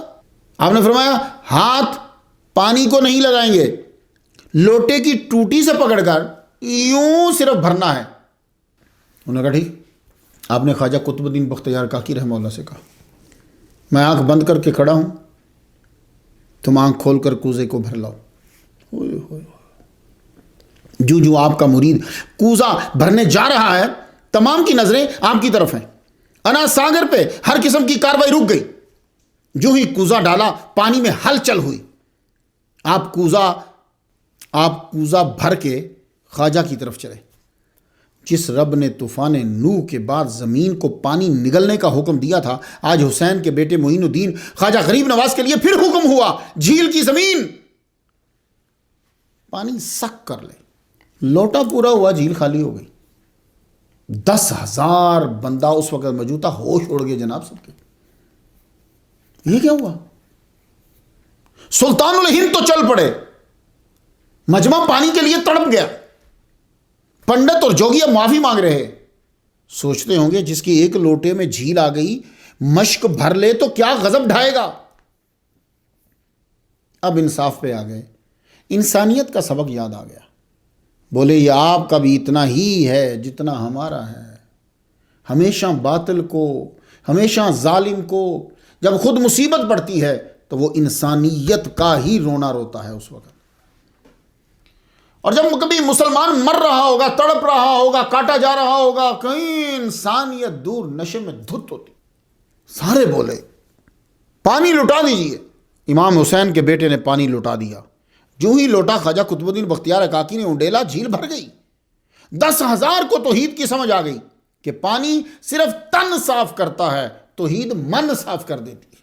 محمود غزنوی رحمۃ اللہ علیہ کا لشکر نہ وہ کر پایا جو غریب نواز نے کر دیا، راجا کے راج کو ہلا کے رکھ دیا۔ اب راجستانیوں کے دل میں تربیت اور خوف کا جھگڑا شروع ہو گیا۔ تربیت اور خوف دونوں کا جھگڑا شروع۔ تربیت خواجہ کے خلاف ابھارے، ساری زندگی بت پرستی میں گزری، اور خوف روکے۔ اس واقعے کے بعد ہر گھر میں، ہر در پہ خواجہ کا نام۔ توحید پھیلانے والے کو جب مشرکین زیر نہ کر پائے تو ہمیشہ سے ہی یہ جملہ رہا، یہ جادوگر ہے۔ پرتھوی راج نے کہا یہ جادوگر ہے۔ شاہی بت خانہ میں موجود پنڈت جو یوگا کا ماہر اور بڑا گیانی تھا، پڑھا لکھا تھا، راجاؤں کا پنڈت، پنڈتوں کا راجا، اسے بلایا گیا۔ سادھو رام جی راجا، ہماری عزت کا مسئلہ ہے، تم اپنے علم سے اس بابا کو ہراؤ ورنہ جنتا میں اس کی عزت بڑھ جائے گی۔ اپنی انا اور نوکری کی خاطر علمی چیلنج کر دیا۔ ایک علمی مقابلہ تھا۔ سادھو رام اپنے فلسفہ کو ہتھیار بنا کر مقابلہ کے لیے آگے بڑھا. دن مقرر ہوا, خواجہ جوابات دینے کے لیے بلائے گئے. آپ تشریف لے گئے. دنیا جانتی ہی نہیں کہ قرآن ہی علم کا خزانہ ہے. باقی تمام علوم قرآن کے پہلے دروازے کی دہلیز پہ سر جھکائے ادب سے کھڑے ہیں. اللہ اکبر جل شانہ. اس نے جب خواجہ غریب نواز کے آگے فلسفہ شروع کیا, آپ نے فرمایا سادھو رام یار کیا اچھل کود رہا ہے تو, میں تو تیرے ماتھے پہ اللہ لکھا ہوا دیکھ رہا ہوں. اللہ اللہ اللہ. بس ایسے ہی سمجھیے جیسے کچھ چیز دھڑم سے گر گئی ہو. مجمع میں ہی آپ کے قدموں میں گر گیا. کلمہ پڑھا, آپ نے اس کا نام سعد رکھا, واپس آ گئے. اب راجا نے سوچا علم کام نہیں آیا, اب جادوگروں کو بلایا جائے. سب سے بڑے جادوگر اجے پال کو بلایا کہ تم کسی طرح سے اس مسلمان سے ہماری جان چھڑاؤ, منہ مانگا انعام پاؤ گے. ہماری بڑی رسوائی ہو رہی ہے, ہم ماریں گے تو اور رسوائی ہوگی کہ راجا نے مسلمانوں کو نہتوں کو مار ڈالا, تم جادو کے زور سے مار ڈالو بس. خواجہ معین الدین اجمیری چشتی رحمہ اللہ تہجد کے وقت اٹھے تہجد پڑھنے کے لیے, تو آپ کو الہام ہوا صبح آپ کے اوپر حملہ ہو رہا ہے جادو کا, اور یہ یوگی چیلے یہ کریں گے آپ. خواجہ معین الدین اجمیری چشتی رحمہ اللہ نے فجر کی نماز پڑھائی. اس کے بعد آپ نے مریدین اور ساتھیوں کو ایک جگہ بٹھا دیا. فرمان لگے یہ اس جگہ بیٹھ جاؤ. ان کے گرد حصار باندھ دیے دائرہ.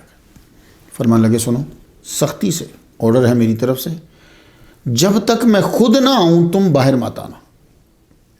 جی مرشد جیسے حکم.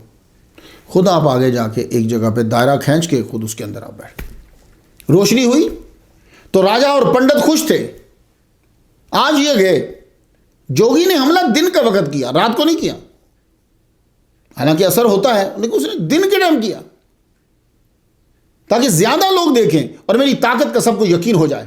اجے پال جوگی مرگ چھالا ہرن کی کھال کے اوپر بیٹھا ہوا یوں آ رہا ہے جیسے آپ جہاز پہ بیٹھتے ہیں, اڑتا ہوا آ رہا ہے. چیلے 400 چیلے انا ساگر کی طرف یوں لپک رہے ہیں جیسے بھوکا شیر یا بندر لپکتے ہیں. ان کے ہاتھوں میں سانپ ہیں, اصلی جینون سانپ.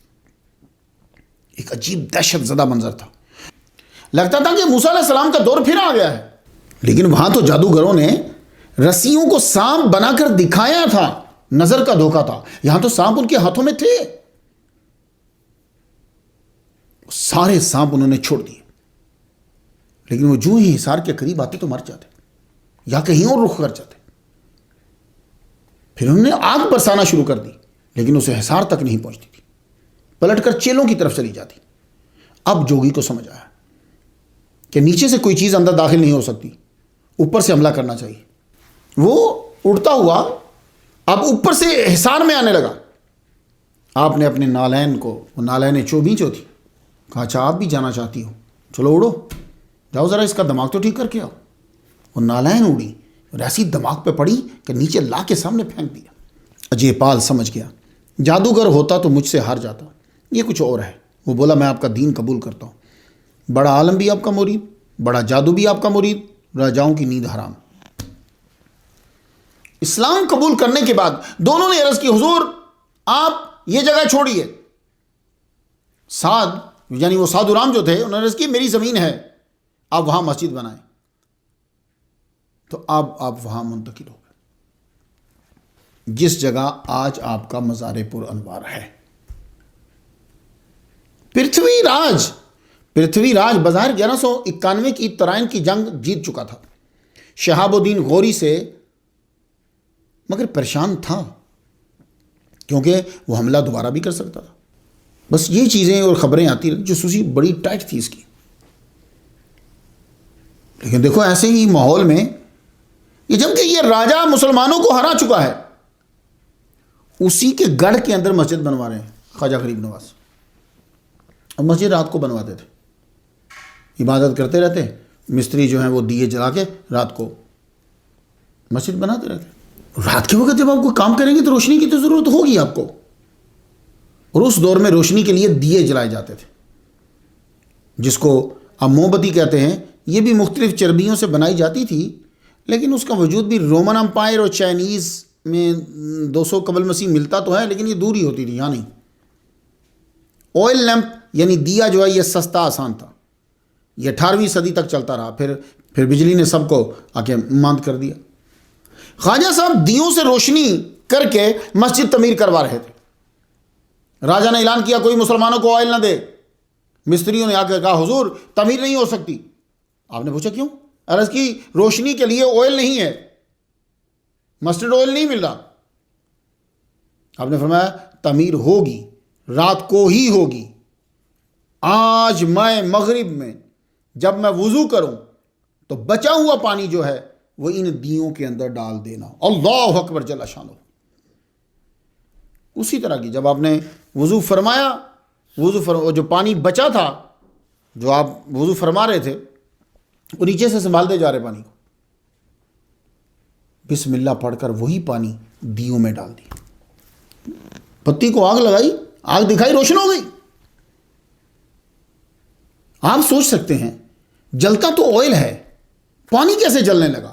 مسئلہ یہ ہے کہ آئل کو کس نے صلاحیت دی کہ روشنی پیدا کرنے میں مددگار ہو؟ کوشچن یہ ہے میرا.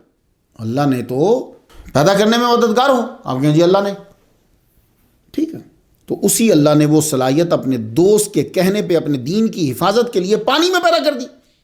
اہل دل کو ایک آیت سناتا ہوں, کچھ نہ کچھ ضرور مل جائے گا. سورہ حامیم سجدہ کی آیت نمبر 20 اور 21 سنیں اور جانیں کہ اللہ جس میں جو چاہے صلاحیت پیدا کر دے.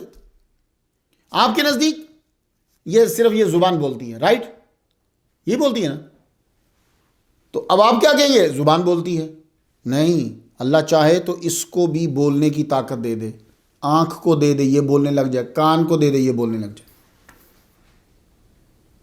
تو ایک کام آپ کی زندگی میں لاکھوں سالوں سے چلتا آ رہا ہے, وہ لاکھوں سالوں والا وہ کام بدل دے گا. میں اب آیت پڑھنے لگا ہوں. اعوذ باللہ من الشیطان الرجیم بسم اللہ الرحمن الرحیم حتی اذا ما جاؤوها شاہد علیہم سمعہم وابصارہم وجلودہم بما کانوا یعملون. یہاں تک کہ جب بالکل جہنم کے پاس آ جائیں گے, ان پر ان کے کان, ان کی آنکھیں اور ان کی کھالیں ان کے اعمال بتلائیں گی. وَقَالُوا لِجُلُودِهِمْ لِمَ شَهِدْتُمْ عَلَيْنَا قَالُوا أَنْطَقَنَا اللَّهُ الَّذِي أَنْطَقَ كُلَّ شَيْءٍ. یہ اپنی کھالوں سے کہیں گے کہ تم نے ہمارے خلاف شہادت کیوں دی. یہ چونکہ ان کا تعجب بھی تھا کہ جلد کیسے بولتی, حیرانی بھی تھی, تو جواب دیا کہ ہمیں قَالُوا أَنْطَقَنَا اللَّهُ الَّذِي أَنْطَقَ كُلَّ شَيْءٍ. تو کیا بولیں گے یہ چیزیں کہ ہمیں اس اللہ نے قوت گویائی عطا فرمائی ہے جس نے ہر چیز کو بولنے کی طاقت بخشی. تو یہ آیت سنانے کا مقصد یہ تھا کہ آپ حیران نہ ہوں کہ آئل جلتا ہے, پانی کیسے جلا. پانی آئل کی طرح جلا, یہ کرامت ہے. قیامت کے دن کان, آنکھ, جلد, زبان کی طرح بولیں گی, یہ قدرت ہے. تو آپ کی یہ مسجد, مطبخ, خانہ وہیں تعمیر ہوا جہاں آج آپ کا مزار ہے. مسجد تعمیر ہوگی, لوگ نماز پڑھنے لگے, آپ نے راجہ کو اسلام کی دعوت دی. دیکھا اجمیر کے اندر خواجہ کے مریدین اور مسلمانوں کی تعداد ہزاروں میں ہو رہی تھی. آپ نے اپنے ایک مرید کے ذریعے سے راجہ کے دربار میں پیام بھیجا, تم اسلام قبول کر لو, تم بچ جاؤ گے. راجہ سنتے ہی سیخ پا ہو گیا. آپ کے مرید محمد یادگار رحمۃ اللہ علیہ کو مارا اور اعلان کر دیا ریاست میں کوئی معین الدین کے پاس نہیں جائے گا. خواجہ معین الدین حسن سجزی رحمۃ اللہ علیہ کو پیام جو ہے وہ بھجوایا, تم میری راجدھانی چھوڑ کر چلے جاؤ ورنہ قتل کر دیے جاؤ گے, تو تمہارے پاس ایک ہفتہ ہے. آپ نے پیام سنتے ہی فرمایا ماں پہ تھوڑا را گرفتیم بالشکر اسلام دادیم. تو مجھے کیا مرے گا, ہم نے تجھے زندہ ہی لشکر اسلام کے حوالے کر دیا. شہاب الدین غوری 1191 میں عیسوی میں پرتھوی راج نے شہاب الدین غوری کو بھاگنے پہ مجبور کر دیا تھا. شہاب الدین نے اس کے بعد محل میں سونا ترک کر دیا, عام سی جگہ میں زمین پہ سوتا. وہ اس ہزیمت کو برداشت نہ کر پا رہا تھا. اس کو فوج کے زخم کا خیال تھا, ہارنے کا ملال تھا. کوئی مافوق الفطرت طاقت اسے سہارا دے تو حملہ کرے. اس کی طاقت اور حوصلہ جمع ہوا. ادھر پرتھوی راج نے خواجہ کو نکل جانے کا آرڈر دے دیا. ادھر آپ شہاب الدین کی خواب میں پہنچے اور فرمایا اٹھو پرتھوی راج پہ حملہ کرو، اب کہ جیت تمہاری ہوگی. اٹھو پرتھوی راج پہ حملہ کرو، اب کہ جیت تمہاری ہوگی. اٹھا. ایک دن کے خواب پہ آدمی یقین نہیں کرتا، کہتا ہے ایسے ہی ہے. 3 دن مسلسل ایک ہی خواب آتا رہا. اب اس نے اپنے علماء کو جمع کیا، خواب کی حیثیت اور اپنی کیفیت کو بیان کیا. سب نے ایک ہی بات کی کہ آپ حملہ کرو، فتح ہوگی انشاءاللہ. شہاب الدین غوری پشاور سے ملتان اور ملتان سے لاہور پہنچا تو یہاں سے رکن الدین حمزہ کو راجہ پرتھوی راج چوہان کے پاس پیغام دے کر بھیجا، اسلام قبول کر لو ورنہ جنگ کے لیے تیار ہو جاؤ. وہ پیغام سنتے ہی ہنس پڑا. راجہ نے جواباً پیغام بھیجا، پچھلی مار بھول گیا؟ خود پہ نہیں تو اپنی فوج پہ ہی رحم کھا. تو نہیں جانتا میری فوج میں صرف ہاتھیوں کی تعداد 3000 ہے، 3 لاکھ سوار فوجی ہیں میرے پاس، اور پیدل جو ہیں ان کا شماری کوئی نہیں ہے. 150 راجاؤں کا تعاون حاصل ہے مجھے، اور تیری اطلاع مجھ تک یہ پہنچی ہے کہ میرے جاسوسوں نے مجھے بتایا کہ پوری فوج تیری 1 لاکھ کے قریب ہے. تو کیا لڑے گا میرے ساتھ؟ شہاب الدین غوری آگے بڑھے، سرسوتی دریا کے پار خیمہ لگا دیے. خیمے لگ گئے جناب. شہاب الدین غوری نے فوج کو 4 حصوں میں تقسیم کر دیا اور ہر ایک کو حکم ملنے پہ حملہ کرنے کا حکم دیا. پرتھوی راج نے بھی فوج لا کر جمع کر دی. اسے اتنا نشہ تھا اپنی طاقت کا، ایک بار ہی پوری فوج کے ساتھ دھاوا بول دیا اور شہاب الدین کے چھکے چھڑا کے رکھ دیے. اس نے لگ رہا تھا کہ ترائن کی دوسری جنگ بھی یہ ہار جائے گا. دوپہر کے وقت ذرا سٹاپ ہوا. پرتھوی راج نے جنگ روکی، 150 راجاؤں کو لے کر بیٹھا، سب سے قسم لی فتح یا موت. سب نے شربت کا ایک ایک پیالہ پیا، پان کا بیڑا چبایا، تلسی کی پتی زبان پہ رکھی، کیسر کا ٹیکا لگایا اور بلند آواز سے بولے آج ایسا حملہ ہوگا کہ یہ مسلمان لشکر صفائے ہستی سے ختم، دوبارہ کوئی افغان سے آنے کی کوشش نہیں کرے گا. شہاب الدین غوری کو خواب طاقت دے رہا تھا، خواب اسے جگا رہا تھا. اس نے آدھا لشکر سامنے رکھا، آدھے لشکر کو بولا کہ تم کسی طرح پیچھے پہنچ جاؤ، پرتھوی راج کے لشکر کے پیچھے پہنچو. جب یہ سامنے سے حملہ کریں گے ہم پیچھے ہٹتے جائیں گے، یہ آگے آتے جائیں گے. جب دیکھو کہ ان کو یقین ہو گیا ہے کہ ہم شکست کھا رہے ہیں تو تم پیچھے سے اسی وقت حملہ کر دینا، آگے سے ہم حملہ کر دیں گے. اب جب پیچھے سے حملہ ہوا فوج میں بھگدڑ مچ گئی. فوجی اپنے ہی فوجیوں کو مارنے لگ گئے، ہاتھی اپنے ہی فوجیوں کو روندنے لگ گئے. شام سے پہلے شہاب الدین نے میدان مار لیا تھا. پرتھوی راج بھاگ رہا تھا. کسی سبز کپڑے والے نے کہا یہ ہے پرتھوی راج، گرفتار کرو اسے. وہ زندہ گرفتار ہو گیا. خواجہ کی بات حق ہوئی، ہم نے تم کو زندہ گرفتار کر کے لشکر اسلام کے حوالے کر دیا. یہ کہیں سبز کپڑے والے خواجہ صاحب خود ہی تو نہیں تھے؟ شہاب الدین ہریانہ ہانسی فتح کرتا ہوا جب اجمیر پہنچا تو مغرب کی اذان سنی، حیران ہوا کہ راجاؤں کے گڑھ کے اندر اذان. جماعت کھڑی ہوئی تو پیچھے ہی بادشاہ بھی کھڑا ہو گیا.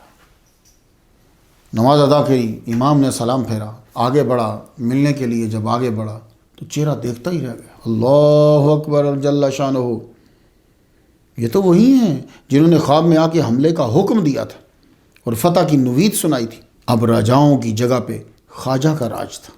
وہاں کا راجہ بھی پرتھوی راج کے بعد جو بھی اس سنگھاسن پہ راج پہ آیا ہے وہ ہندو یا مسلمان، آپ کے آگے ہاتھ جوڑتا تھا، آپ کی ظاہری زندگی میں بھی، ظاہری زندگی کے بعد. اب خواجہ اجمیری رحمۃ اللہ علیہ نے خواجہ قطب الدین بختیار کاکی رحمہ اللہ کو ساتھ لیا اور مرشد سے ملنے کے لیے بغداد آئے. واپسی پہ خواجہ کو دلی ٹھہرا دیا اور خود اجمیر واپس آ گئے اور کھل کر تبلیغ شروع کر دی. خواجہ غریب نواز مسلکن حنفی تھے.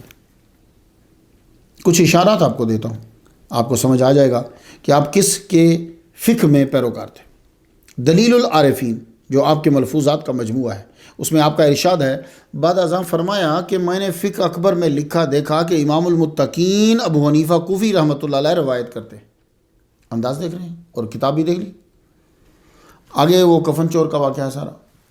فقہ اکبر امام اعظم کی کتاب ہے.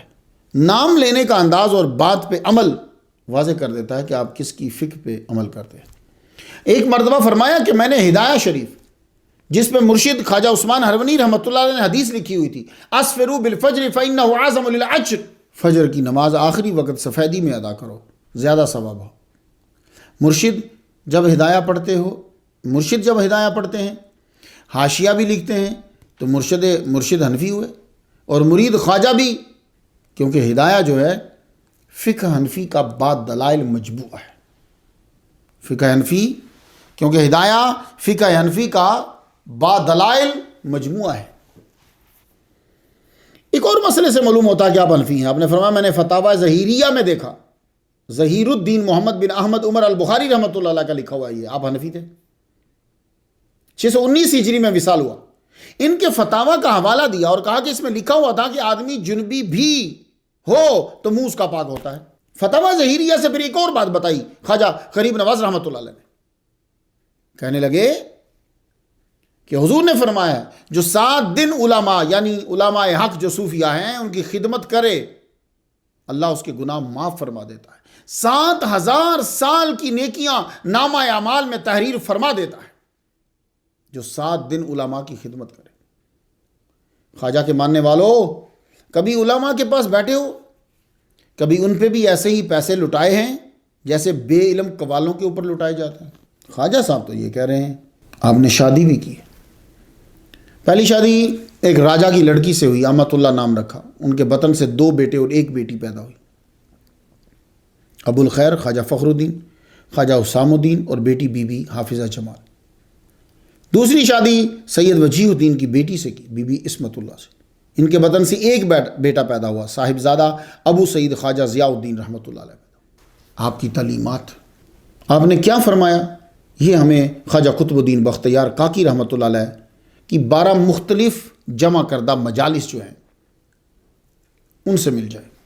آپ نے کیا فرمایا، یہ ہمیں خواجہ قطب الدین بختیار کاکی رحمۃ اللہ علیہ نے 12 مختلف مجالس میں اپنے مرشد خواجہ غریب نواز کے جو ملفوظات لکھے ہیں ان سے مل جائے گا۔ خود بھی خواجہ صاحب نماز کے بڑے پابند تھے اور مریدین کو تلقین کرتے تھے۔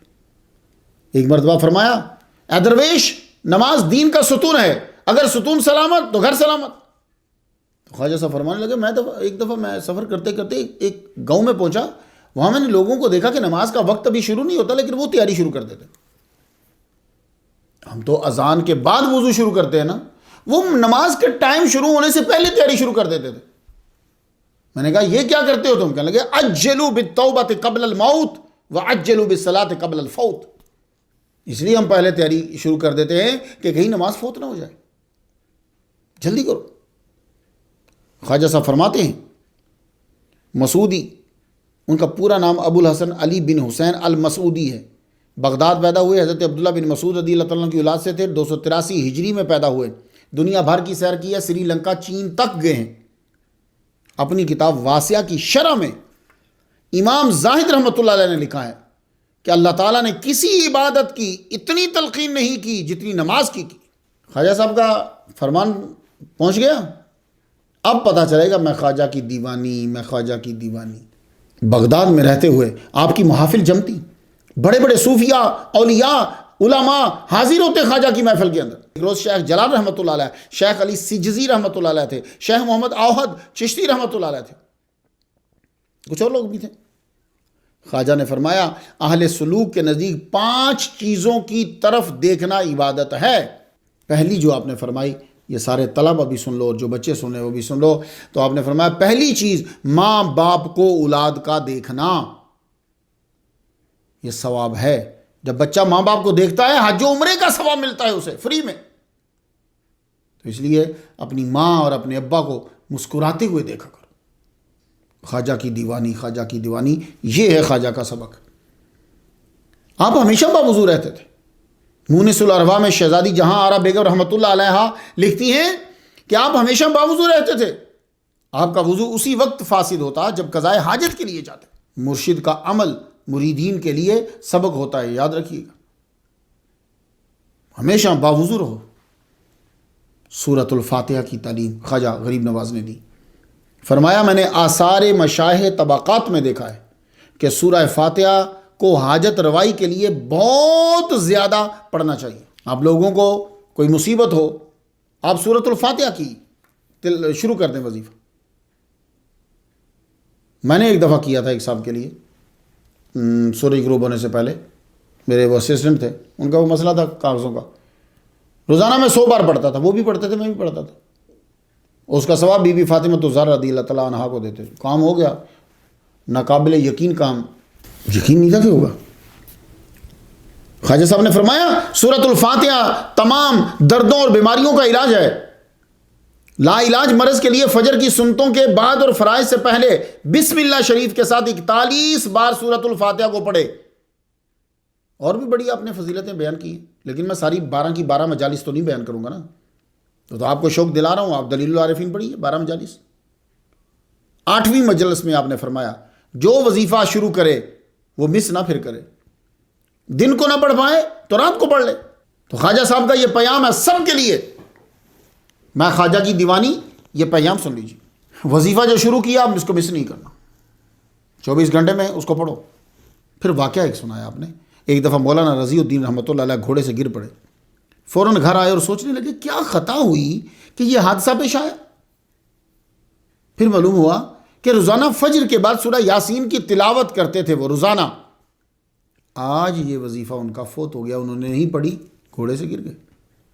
تو جو بھی وظیفہ شروع کرو, اس لیے تھوڑا شروع کرو پر کرو مستقل. 9ویں مجلس میں ایک اہم بات بتائی خواجہ صاحب نے. بعض مشائخ کے نزدیک سلوک کے 100 درجے ہیں. ان میں سے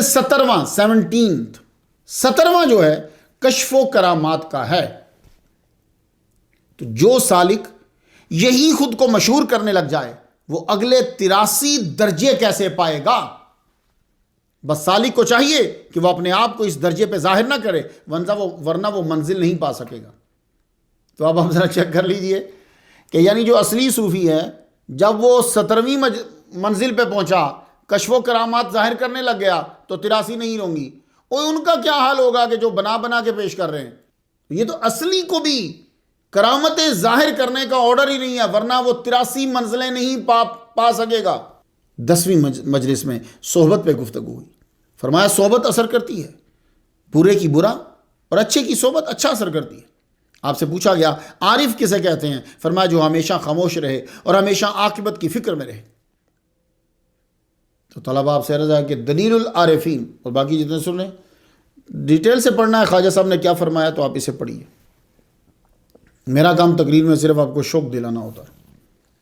اور خواجہ صاحب اجمیر میں کوئی مسلمان فوت ہو جاتا, اس کے جنازے میں شرکت کرتے, جنازے کے بعد قبرستان تک جاتے, قبر پہ بیٹھ جاتے, لوگ واپس آ جاتے, آپ وہاں بیٹھے بڑی دیر تک دعائیں مانگتے رہتے اس کے. اور امام حسین کا مقام جو آپ بیان کر گئے ہو, اللہ اکبر جل شانہ, شاہ است حسین, بادشاہ است حسین, شاہ بھی حسین ہے, بادشاہ بھی حسین, دی است حسین, دین حسین ہے, دین پناہ است حسین, دین کو پناہ دینے والا بھی حسین ہے. سرداد سر دے دیا, سرداد سر دے دیا, نہ داد دست ہاتھ نہیں دیا, در دست یزید, یزید کے ہاتھ میں. حق کا کہ بنا لا الہ است حسین, حق تو یہ ہے کہ لا الہ کی بنیاد جو ہے وہ امام حسین ہے. آپ چونکہ شاعر تھے, دیوان معین الدین جو ہے وہ منسوب ہے آپ کی طرف, تسلیم کر لیا جاتا ہے کہ آپ ہی کا ہوگا. ایک روز خواجہ قطب الدین بختیار کاکی رحمۃ اللہ نے عرضی بھیجی کہ میں اجمیر آنا چاہتا ہوں قدم بوسی کے لیے, اجازت دیجیے. آپ نے فرمایا تم نہ آؤ ہم آتے ہیں. آپ خود تشریف لائے. ہر ایک نے اپنی طاقت کے مطابق فیض پایا. کچھ مورخین نے خواجہ عثمان ہرونی رحمۃ اللہ علیہ کی آمد کا ذکر بھی کیا, مگر خواجہ نصیر الدین چراغ دہلی رحمۃ اللہ علیہ نے فرمایا یہ صحیح نہیں ہے. ان پہ میں 98 نمبر لیکچر دے چکا ہوں. کچھ محققین کا یہ کہنا ہے کہ خواجہ غریب نواز کی ظاہری ملاقات عبد القادر گیلانی رحمۃ اللہ علیہ سے نہیں ہوئی. ان کے دلائل بڑے پختہ ہیں. خواجہ 537 ہجری کے قریب پیدا ہوئے. اس وقت غوث پاک کی عمر 67 سال تھی. خواجہ غریب نواز بغداد اس وقت گئے جب آپ کی عمر 30 سال تھی, کیونکہ 15 سال بعد 17 سال بعد تو پڑھنا شروع کیا آپ نے. سمرقند بخارا میں 10 سال بھی پڑھا ہو تو 25 27 سال تو عمر ہو گئی. یہی وجہ ہے کہ شارح بخاری مفتی محمد شریف الحق امجدی نے فرمایا میں نے ان دونوں حضرات کے حالات پر جتنی معتبر کتب پڑھی ہیں کسی میں مجھے نہیں ملا کہ ان کی ظاہری ملاقات ہوئی ہو۔ بہرحال اولیاء کی روحانی ملاقاتیں تو ہوتی رہتی ہیں جناب۔ دوسری مرتبہ خواجہ غریب نواز دہلی تشریف لاتے ہیں۔ کچھ سالوں کے بعد اچانک ہی خواجہ غریب نواز ایک کسان کے ساتھ دہلی خواجہ قطب الدین کی خانقاہ میں پہنچ گئے، اچانک ہی۔ تو خلیفہ و مرید صادق کی خوشی اور حیرانی کی انتہا نہ رہی۔ مرشد آپ اچانک اطلاع دی ہوتی، ہم استقبال کے لیے باہر حاضر ہوتے۔ فرمایا میری وجہ سے دوسرے تکلیف میں پڑے۔ اس کسان کا مسئلہ تھا، کسی نے زمین پہ قبضہ کر لیا۔ میں نے کہا چلو میرے بھائی قطب الدین کا بادشاہ دہلی مرید ہے، تمہاری سفارش کریں گے، مسئلہ حل ہو جائے گا۔ خبر آگ کی طرح کیا آکسیجن کی طرح پھیل گئی۔ ہر عہدیدار، امیر کیا فقیر کیا، فیض لینے خواجہ قطب الدین کی خانقاہ میں حاضر ہوئے، حتیٰ کہ بادشاہ سلطان شمس الدین التتمش، تو یہ اصل پروننسیشن التتمش ہے، باقی آپ کی مرضی، آپ جو مرضی پڑھیں، وہ بھی خانقاہ میں حاضر ہوا۔ انہی دنوں میں خواجہ فرید الدین گنج شکر رحمۃ اللہ علیہ وہاں خصوصی تربیت میں تھے۔ ان پہ میں تفصیل سے لیکچر 53 نمبر سٹوڈی پہ دے آیا ہوں۔ آپ نے خواجہ صاحب نے خود شوق ظاہر فرمایا کہ بھائی وہ کہاں ہے مسعود تمہارا؟ جی حضور، لگتا ہے کہ اس سے اٹھا نہیں گیا، ورنہ وہ آپ کے قدموں پہ آ کے سر رہتا۔ خواجہ قطب الدین اور خواجہ غریب نواز دونوں کے حجرے میں داخل ہوئے۔ بابا فرید الدین گنج شکر رحمۃ اللہ اٹھ کر استقبال کرنے لگے۔ وہ منظر دیکھنے والا، خدا کی قسم، میں تو پڑھتا ہوں تو روح پڑھتا ہوں یار۔ اٹھنے کی کوشش کی تو دھڑام سے گر گئے۔ گرے تو منہ مبارک خواجہ غریب نواز کے پاؤں پہ رکھ دی۔ خواجہ غریب نواز کہنے لگے قطب الدین سے، آؤ بھائی ہم اسے دونوں مل کے ہم اسے اٹھاتے ہیں۔ واہ یار، اس بندے کی پرواز کا کیا عالم ہوگا کہ جس کو انہوں نے اٹھایا ہو، جن کی پرواز کا اندازہ ہمیں نہیں۔ دائیں طرف خواجہ معین الدین اجمیری، آپ نے دایاں بازو پکڑا، بایاں بازو خواجہ قطب الدین بختیار کاکی رحمہ اللہ نے پکڑ کر اٹھایا۔ واہ کہاں تک پہنچایا ہوگا، اللہ اکبر جل شانہ۔ یہی وجہ ہے کہ خواجہ فرید کو بڑی جوانی میں وہ مل گیا جو کم ہی لوگوں کو میسر آتا، کیونکہ اٹھانے والے سلطان الہند اور قطب الدین قطب الاقطاب ہیں۔ یہ 612 ہجری کے بعد کا واقعہ ہے۔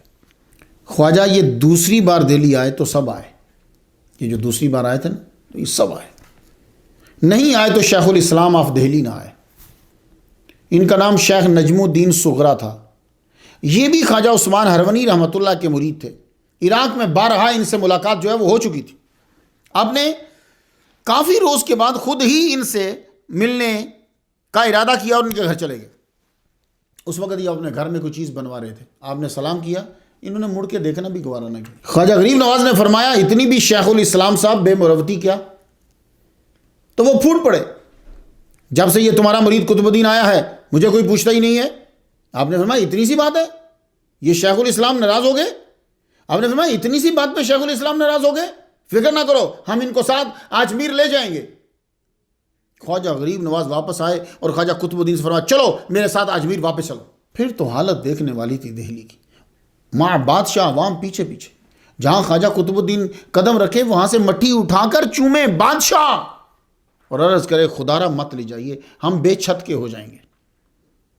اس واقعے نے شیخ الاسلام پہ واضح کر دیا کہ یہ لوگوں کے دلوں میں رہتے ہیں۔ خواجہ غریب نواز نے فرمایا آپ کی یہاں ضرورت ہے، یہی رکو۔ آپ واپس اجمیر تشریف لے آئے۔ اب اجمیر میں جامع مسجد بن چکی تھی، مسجد کافی بڑی وسیع ہو چکی تھی، عظیم خانقاہ تھی۔ آپ کا وقت مبارک آ گیا۔ آپ نے 25 روز قبل ہی خواجہ قطب الدین بختیار کاکی رحمہ اللہ کو اجمیر میں بلا لیا۔ شیخ علی سجزی یہ آپ کے خادم خاص تھے، فرمایا فرمان لکھو، ہم خواجہ قطب الدین کو اپنا نائب بناتے ہیں۔ معلوم ہوا تصوف مروسی نہیں ہے کہ پیر کا بیٹا ہی پیر ہوگا، نہیں۔ اپنی اولاد ہونے کے باوجود آپ نے جانشینی کس کو دی؟ اہل اور قابل بڑے خلیفہ کو دی۔ آپ نے اٹھ کر سینے سے لگایا، سر پہ کلا رکھا، دستار سجائی اپنے ہاتھ سے، اپنا مصلہ دیا، لکڑی کے نالین دیے، قرآن مجید جس پہ تلاوت کرتے تھے، خواجہ عثمان ہرونی رحمۃ اللہ علیہ کا عصا دیا، فرمایا ہمارے مرشد نے فرمایا تھا جسے مرد پاؤ اسے دینا، ہم تمہیں دے رہے ہیں۔ یہ سلسلہ آگے بھی برقرار رہے۔ خواجہ قطب الدین بختیار کاکی روتے ہوئے در پہ کھڑے ہو گئے۔ خواجہ غریب نواز 96 سال عمر ہو چکی ہے آپ کی، آپ بیٹھ گئے۔ خواجہ دور کھڑے دیکھتے رہے، من چاہ رہا تھا قدم چوم لوں، آپ نے اجازت دے دی۔ خواجہ قطب الدین بختیار کاکی رحمہ اللہ نے آگے بڑھ کر خواجہ غریب نواز کے قدم جو ہیں وہ چوم لیے۔ آپ پھر تھوڑا سا اٹھ کے تھپکی دی اور کہا جاؤ اب تم چلے جاؤ، دہلی روانہ ہو جاؤ۔ اس واقعے کے ٹھیک 20 دن بعد 6 رجب آپ عشاء کی نماز پڑھ کر حجرہ شریف میں داخل ہوئے۔ رات بھر ذکر جلی کی آوازیں آتی رہیں، صبح تہجد کے وقت آواز آنا بند ہو گئی۔ صبح کی نماز کے وقت تشویش ہوئی کیونکہ آپ نہ آئے، تو دروازہ کھولا تو آپ رخصت ہو چکے اور یوں آپ سیدھے لیٹے ہوئے تھے۔ تو اورنگزیب عالمگیر کی سسٹر جہاں آرا بیگم رحمۃ اللہ علیہ لکھتی ہیں اپنی کتاب مونس الارواح میں کہ آپ کی پیشانی پہ یہ عبارت لکھی ہوئی تھی، حبیب اللہ مات فی حب اللہ، اللہ کا محبوب اسی کی محبت میں ہی گیا۔ کہا جاتا ہے کہ نماز جنازہ آپ کے بڑے صاحبزادہ سید فخر الدین رحمۃ اللہ علیہ نے پڑھائی، اور جس حجرہ میں آپ کا وصال ہوا اسی میں آپ کی قبر انور ہے۔ شروع میں صرف قبر مبارک کے گرد کچھ اینٹیں تھیں، بعد میں پتھر کا تعویذ بنا کر اوپر رکھا۔ سب سے پہلے جس نے پختہ عمارت بنائی تھی وہ خواجہ حسن نگوری رحمۃ اللہ علیہ تھے، پھر بعد میں بادشاہ آتے گئے۔ 1464 عیسوی میں مالوا کے حاکم سلطان محمود خلجی نے ایک پختہ مزار جو ہے وہ تعمیر کروایا اور ساتھ ہی مسجد تعمیر کروائی، اور جو سندل خانہ کے نام سے مشہور ہے۔ پھر بعد میں بادشاہ آتے گئے اور ارد گرد نذرانہ کے طور پر عمارات بناتے گئے۔ زیادہ کام اکبر بادشاہ کے دور کے بعد ہوا ہے۔ آج جاؤں تو لگتا ہے اجمیر شریف ایک ملک ہے جہاں کا سلطان آج بھی سلطان الہند خواجہ معین الدین چشتی سجزی رحمۃ اللہ علیہ ہیں۔ کچھ لوگ مرنے سے پہلے ہی لوگوں سے چندہ لے کر بڑی بڑی عمارات بنا لیتے تاکہ ہم اس کے اندر دفن ہوں، لیکن خواجہ کی بہت سادہ تھی۔ اب دیکھیے جا کے چاندی لگائی جا رہی ہے۔ سبحان اللہ سبحان اللہ۔ حضور خواجہ غریب نواز کے دربار میں 1000 کلو چاندی جو غریب نواز کے روزے میں پیش کری جا رہی ہے، اس طریقے سے دیوار پہ یہاں لگائی جا رہی ہے۔ خواجہ صاحب کے عاشقوں نے یہ 1000 کلو چاندی دربار میں پیش کری ہے۔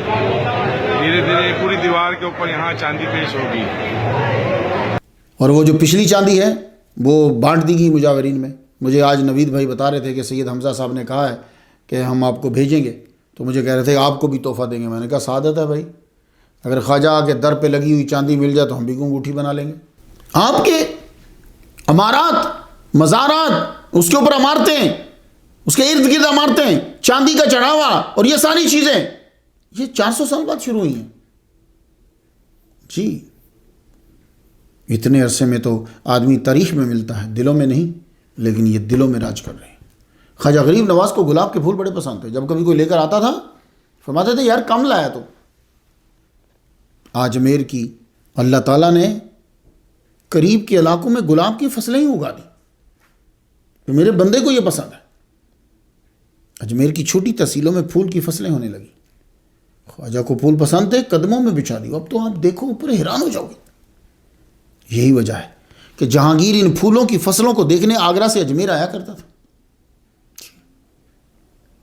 اور گلاب کا عطر جو تیار ہوا جہانگیر کے دور میں، وہ گلاب اجمیر سے ہی آئے تھے۔ یہ خواجہ کی نظر ہے، اللہ کا کرم ہے۔ یہاں پھولوں کی فصلیں بڑھتی ہیں، آج بھی آپ کا فیض جاری و ساری ہے۔ سلطان الہند کی تشریح کرتے ہوئے میں آپ کو بتا چکا ہوں کہ بادشاہ بھی آپ کے دربار پہ حاضر ہوتے ہیں اور سر کو جھکاتے ہیں۔ بابا فرید الدین گنج شکر رحمۃ اللہ علیہ ایک روز مزار پر انوار پہ تشریف لائے، جمعہ کا دن تھا، سورۃ الکہف آپ نے وہیں پڑھی۔ ہو سکتا ہے متشابہ لگ گیا ہو، تو روزہ انور سے آواز آئی، خواجہ کی قبر سے آواز آ رہی ہے، یہ لفظ دوبارہ پڑھو، آپ چھوڑ گئے ہو۔ اللہ چھٹی سے پہلے یہ ہماری طرف سے نذرانہ آپ کی بارگاہ میں، کیونکہ آپ کا 810واں عرس ہے۔ 2022 فروری 6 رجب میں 810واں عرس، اس سے بھی یہ معلوم ہوا کہ آپ کا وصال 633 ہجری میں ہوا ہے۔ 633 + 810 is equal to 1443 1443 ہجری بنتا ہے، اور یہ 1443 ہجری کا رجب ہی ہے ہماری طرف سے آپ کی بارگاہ میں امریکہ سے نذرانہ۔ الفاتحہ۔ حضرت خواجہ معین الدین اجمیری چشتی رحمۃ اللہ علیہ کی بارگاہ میں اعوذ باللہ من الشیطان الرجیم، بسم اللہ الرحمن الرحیم، الحمد للہ رب العالمین الرحمن الرحیم مالک یوم الدین، ایاک نعبد و ایاک نستعین، اہدنا الصراط المستقیم صراط الذین انعمت علیہم غیر المغضوب علیہم ولا الضالین آمین۔ اے اللہ پاک تیری بارگاہ میں پیش کرتے ہیں، تو جو ثواب دے گا حضور کی بارگاہ میں، سب انبیاء کی بارگاہ میں، صحابہ کی بارگاہ میں، اور حضور کی امت کے جتنے اولیاء ہیں سب کی خصوص بالخصوص خواجہ معین الدین اجمیری چشتی رحمہ اللہ کی بارگاہ میں ثواب اس کا ہماری طرف سے یہ نذرانہ جو ہے وہ قبول ہو۔ خواجہ کا صدقہ یا اللہ پاک مسلمانوں کو عزت عطا فرما، سب کا بھلا، سب کی خیر، وصلی اللہ تعالیٰ علی خیر خلقہ محمد و آلہ وصحبہ۔